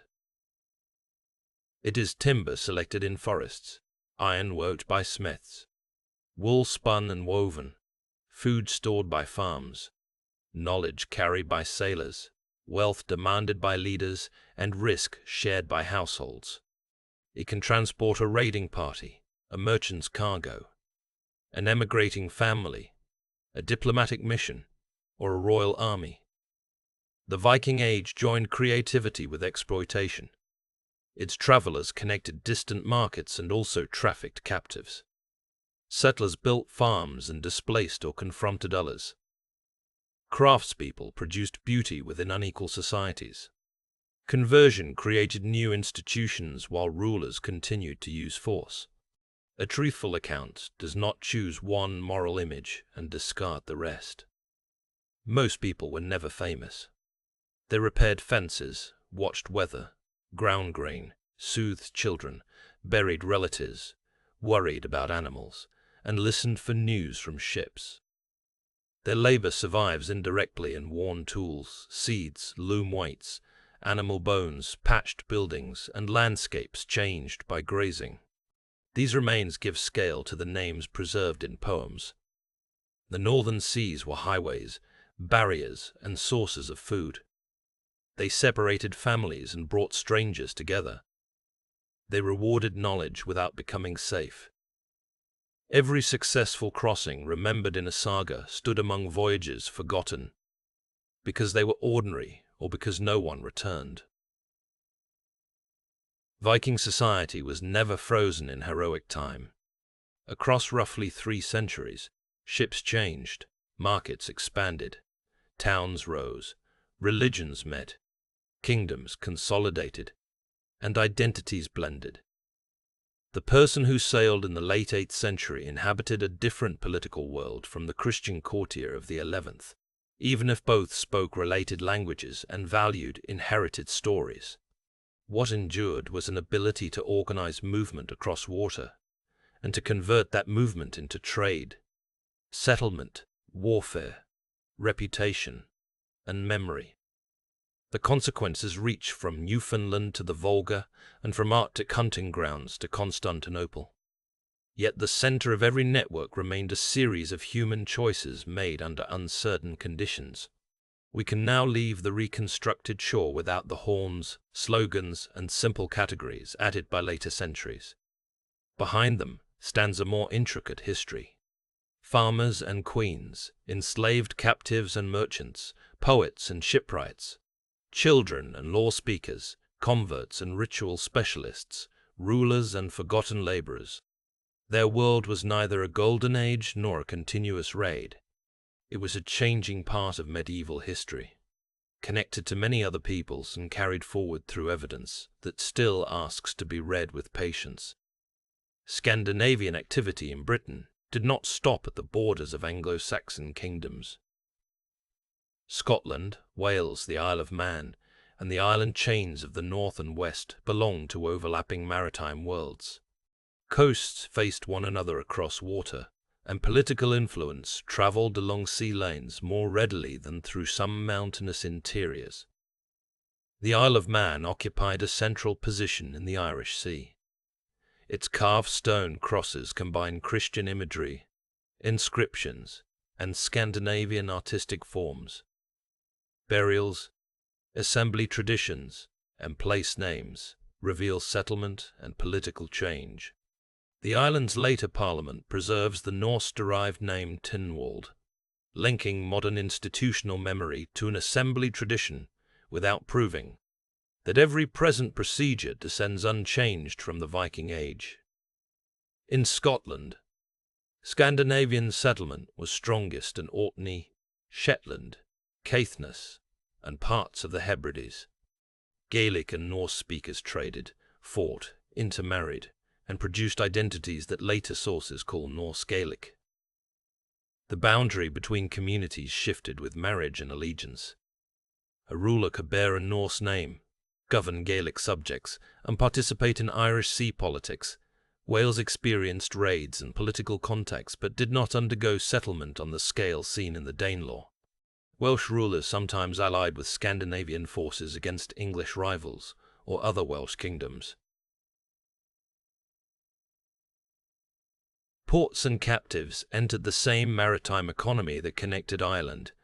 Written sources shaped by later national narratives can hide these temporary coalitions. Cornwall and the southwestern approaches also saw fleets and alliances. Scandinavian ships did not move around a map divided into future countries. They followed currents, harbors, estuaries, and information about local disputes. A coast's strategic value depended on what it connected. The Irish Sea became a political region in its own right. Dublin, Man, York, the Hebrides, and coastal strongholds could be tied through dynasties and fleets. Authority was unstable because maritime power allowed rapid intervention while making permanent control difficult. A leader defeated in one region might recruit elsewhere and return. This network explains why simple invasion maps can mislead. Arrows drawn from Norway or Denmark imply one-directional movement. Real voyages crossed repeatedly among settlements already established abroad. Children born in Dublin or Orkney might travel to Scandinavia as outsiders and relatives at once. Overseas movement rested on agricultural surplus, but Viking Age farming was vulnerable to weather and labor shortages. Fields required plowing, sowing, weeding, harvesting, threshing, and storage. Animals needed fodder and shelter. A household that released several adults for a voyage shifted work onto those who remained. The ard, a light plough that scratched soil rather than turning a deep furrow, suited some northern conditions. Heavier ploughs appeared where soils and resources supported them. Iron edges improved tools but were expensive. Wooden rakes, spades, sickles, scythes, and carts formed a larger equipment system, mostly lost to decay. Haymaking was essential in regions where livestock could not graze through winter. Summer labor converted grass into stored survival. Misjudging the amount required forced difficult choices: slaughter animals, reduce breeding stock, or risk starvation. The dramatic sailing season was also the busiest agricultural season, creating tension between expedition and farm. Land was divided among infields, meadows, pasture, woodland, and common resources according to local practice. Boundaries mattered because they defined access to fuel, grazing, and hay. Disputes preserved in later law reflect the practical importance of fences, wandering animals, and shared land. Manure returned fertility to cultivated areas. Animals housed near farms concentrated nutrients but required cleaning and bedding. Archaeological traces of byres and drainage reveal work rarely mentioned in heroic texts. The smell of a successful farm included dung, smoke, fish, wet wool, and stored fodder. Settlement overseas involved testing familiar farming against unfamiliar environments. Icelandic settlers attempted practices learned in Norway but faced different soils and erosion. Greenlanders preserved cattle husbandry for cultural and dietary reasons while relying increasingly on marine food. Adaptation did not mean abandoning identity. Food itself could carry memory. Farming produced social power. Landowners controlled access to fields and pasture, while tenants, dependents, and enslaved workers supplied labor. A wealthy grave may reflect surplus extracted across many households. The ship and sword displayed elite success. The field explains how it was financed. Markets returned agricultural value in other forms: grain, livestock, butter, hides, wool, and cloth could be exchanged for iron, salt, ornaments, or silver. Town demand encouraged specialization in commercial centers. A rural family might participate in international trade without traveling farther than a seasonal market. The longhouse is an important Viking Age form, but houses varied enormously. Some combined living space with animal stalls. Others belonged to farm complexes with separate barns, workshops, kitchens, and storage buildings. Town plots encouraged narrower structures. Climate, wealth, timber supply, household size, and local tradition shaped construction. Walls could be built from timber planks, posts, wattle and daub, stone, or turf. Turf provided insulation where wood was scarce, but it demanded maintenance. Roofs used thatch, turf, shingles, or other local materials. Smoke from an open hearth darkened raft-darkened preserved some wood while irritating lungs. Interior space was organized by benches. Privacy was limited by modern standards. Sleeping, working, eating, and receiving visitors occurred within overlapping zones. Rank influenced where a person sat or slept. The architecture taught inhabitants their place. Light entered through doors, roof openings, fire, and small lamps. Winter interiors were dim even during the day.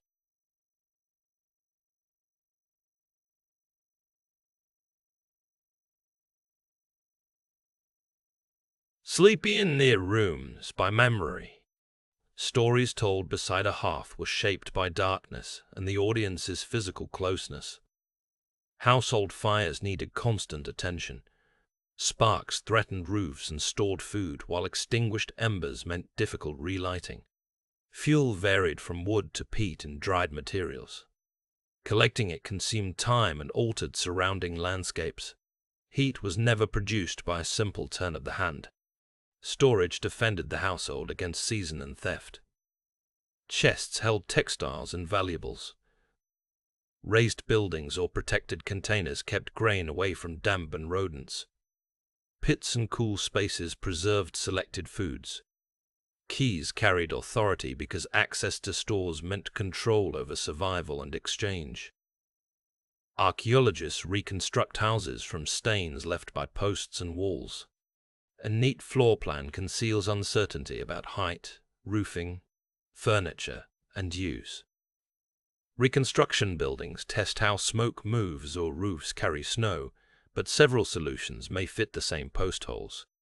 A house in an open-air museum is an argument made from evidence, not a recovered original. Water dominated Viking movement, yet land routes connected farms, assemblies, markets, and watersheds. Paths followed terrain, avoiding bog and steep slopes when possible.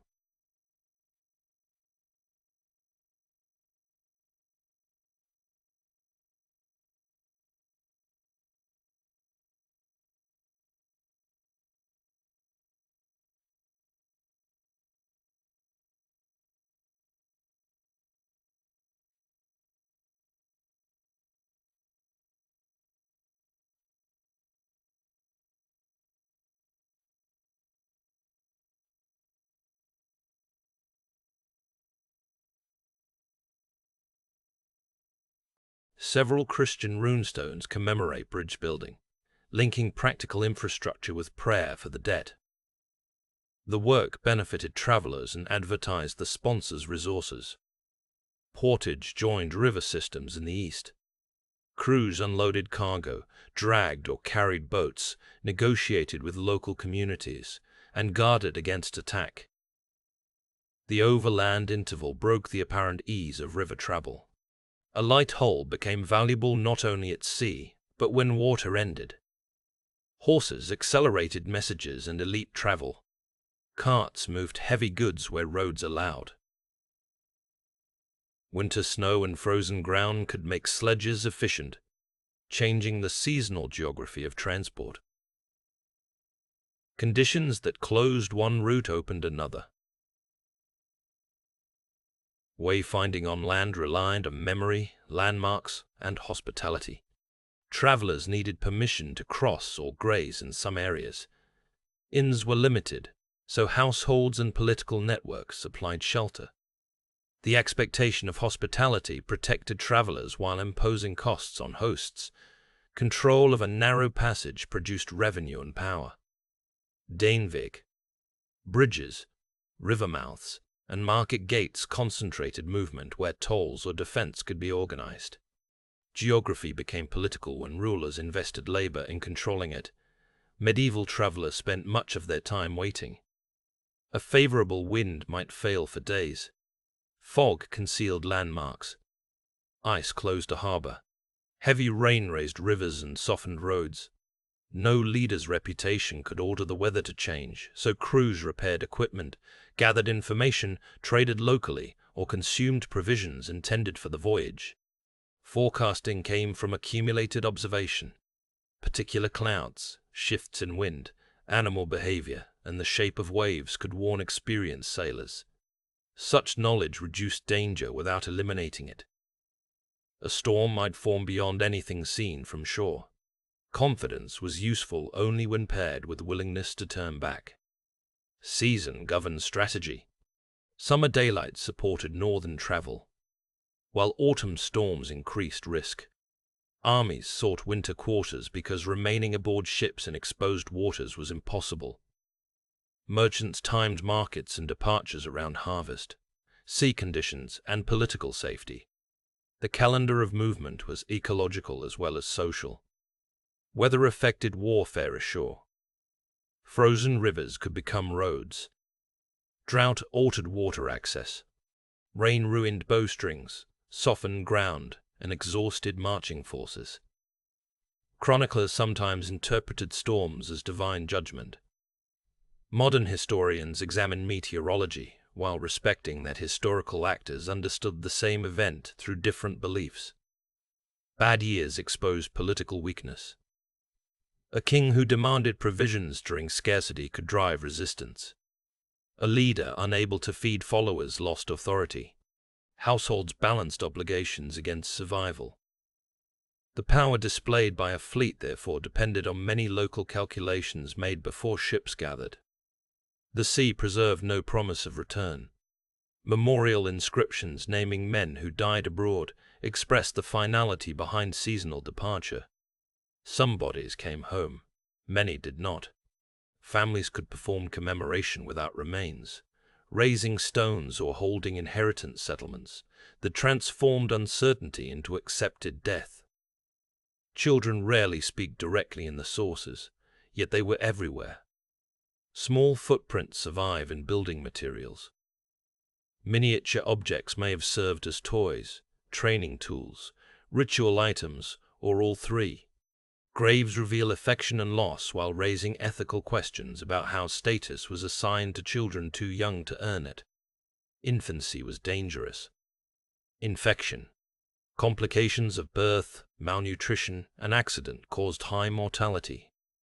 Care demanded feeding, warmth, cleaning, carrying, and the experience of older relatives. Archaeology finds the results of failure more easily than the countless successful acts that brought a child into adulthood. Names connected children to kin. Reusing the name of a grandparent or deceased relative strengthened memory and expectation. Fosterage created bonds between households. A child raised elsewhere could become a political link whose loyalties crossed biological family lines. Work expanded with ability. Young children gathered fuel, washed animals, carried messages, and helped process food. Older children learned spinning, weaving, fishing, craft preparation, riding, sailing, or weapon skills according to status and circumstance. Instruction occurred through demonstration, correction, story, and repetition. Play prepared bodies and social understanding. Games taught balance, throwing, strategy, and rules. Children imitated adult work with available objects. Competition created friendships and conflict. The distinction between learning and play was less rigid when practical skills surrounded the household. Some children experienced enslavement, displacement, or sale. Their ability to adapt linguistically may have made assimilation appear rapid in later records, but learning a new household did not erase coercion or remembered separation. The absence of testimony is especially painful here. Conversion changed childhood rituals through baptism, Christian naming, and church teaching. Elite sons might enter clerical education. Daughters and sons inherited different legal opportunities. Across the transition, family remained the primary place where language, obligation, and stories of the past were learned. Reaching old age required survival through disease, work, childbirth, violence, and accident. Older adults held knowledge of roots, genealogy, law, farming, medicine, and craft. Physical decline could reduce labor while increasing value as advisor or storyteller. Status determined whether dependency was protected.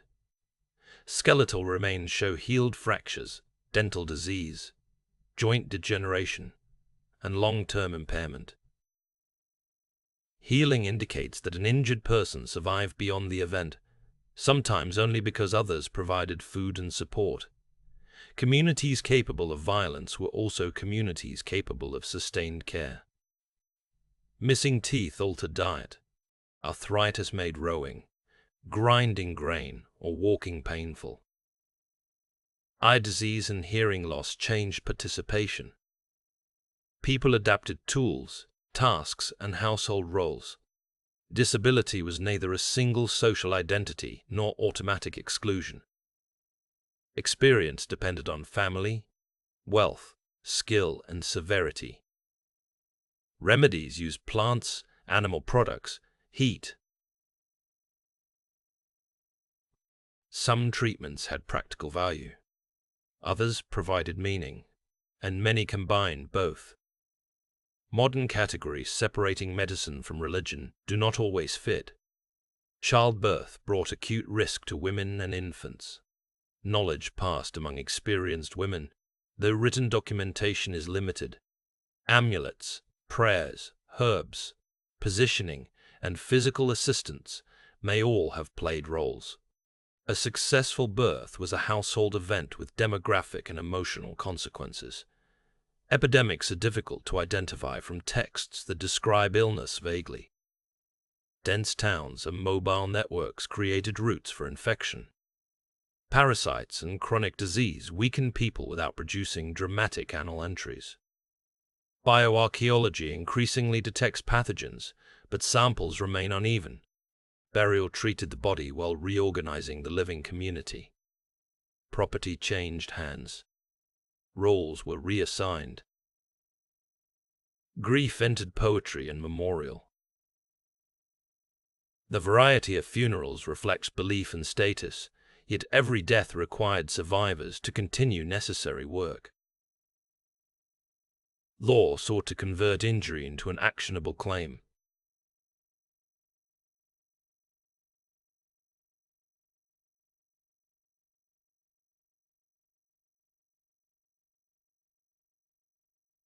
Payments varied with status, body part, intent, and circumstance in later codes. The system was unequal, but it created alternatives to unlimited retaliation. Witnesses mattered because courts lacked centralized investigation.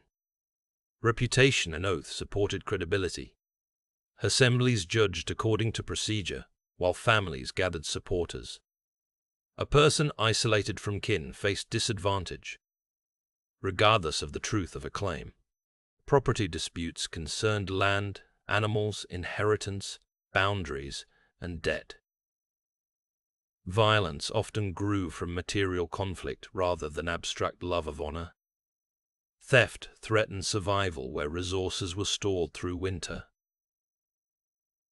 Accusation itself could damage standing. Mediation required understanding what each side needed to accept peace. Public apology, payment, marriage, fosterage, or guarantees from respected people could stabilize agreement. A settlement that humiliated one party risked renewed conflict. Repair was social engineering practiced without professional bureaucracy. Kings increasingly claimed offenses as matters of royal peace. Fines flowed toward government. Officials and written law reduced some space for private resolution. This did not produce immediate order, but it shifted authority from family networks toward institutions. Violence remained embedded in inequality. An enslaved person had fewer protections. Powerful offenders could intimidate witnesses. Women's access to formal action depended on law and kin. Describing procedure should not imply that justice was evenly available. The famous feud narratives of Iceland explore these weaknesses. Characters understand law brilliantly yet fail to stop escalation because pride, obligation, and fear undermine settlement.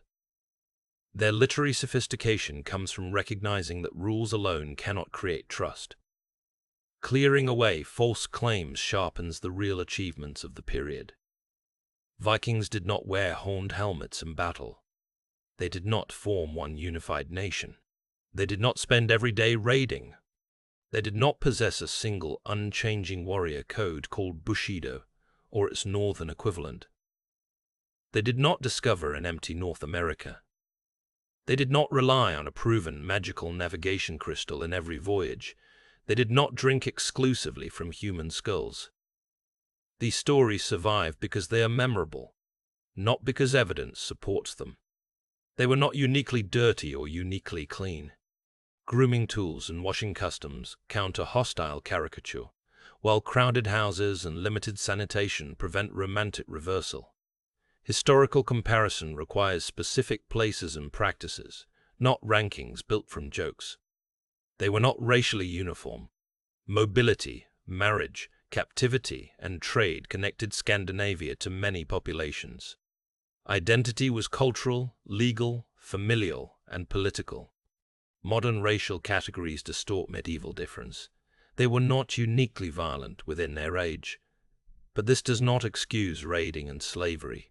Comparison provides context without dissolving responsibility. Monastic victims experienced destruction regardless of how other armies behaved elsewhere. The word Viking itself should not replace Scandinavian farmer, Icelandic settler, Dublin merchant, Rus traveller, Danish king, enslaved captive, or craft worker when a more precise description is possible. Precision restores people hidden by the popular label. The history that remains after myths are removed is more impressive. Communities built seaworthy vessels, navigated enormous distances, established settlements, sustained trade across continents, adapted artistic languages, debated law, and transformed into kingdoms. None of this requires horns or supernatural explanation. Let us end inside a hall after the evening meal. Commune warmth. At few words but a bear. Someone checks the animals. A child has fallen asleep before the story finishes. An older woman knows that tomorrow's grain must be measured carefully. A traveler speaks of a harbor beyond familiar water.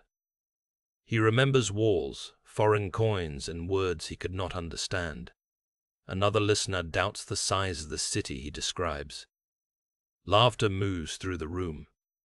News becomes story, and story begins its journey toward memory. Near the doorway rests a shield marked by use, but beside it are a comb, spindle, wooden bowl, and folded cloth. Together they describe the household more accurately than the weapon alone. Each object links a person to materials and labor beyond the hall. Outside, the ship is pulled above the tide. Its sail has been removed and stored.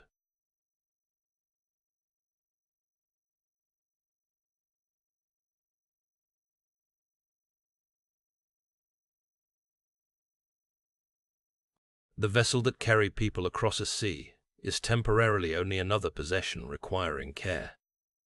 No one in the room calls the era the Viking Age. They know the season, the ruler, the district, the family, and the obligations awaiting them.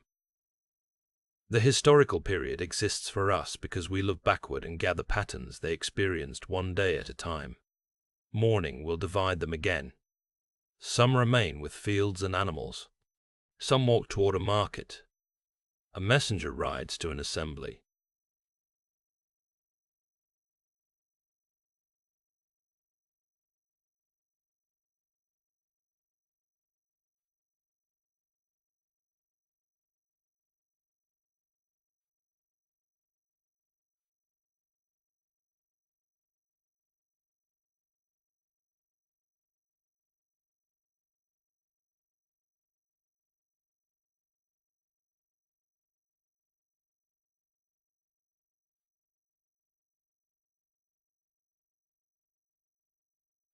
Patience allows the fragments to speak without forcing them into certainty. The northern shore grows quiet. Wind moves against the hall and over the resting ship.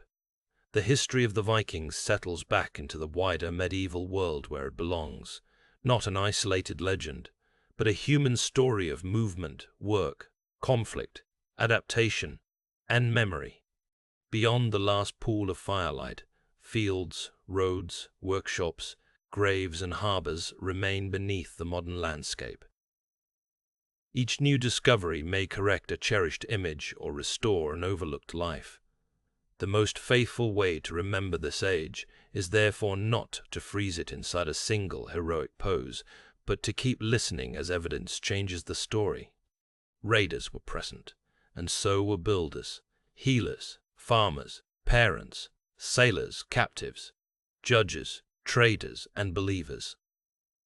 Together, in all their unequal and unfinished lives, they made the northern world whose distant traces have accompanied us tonight.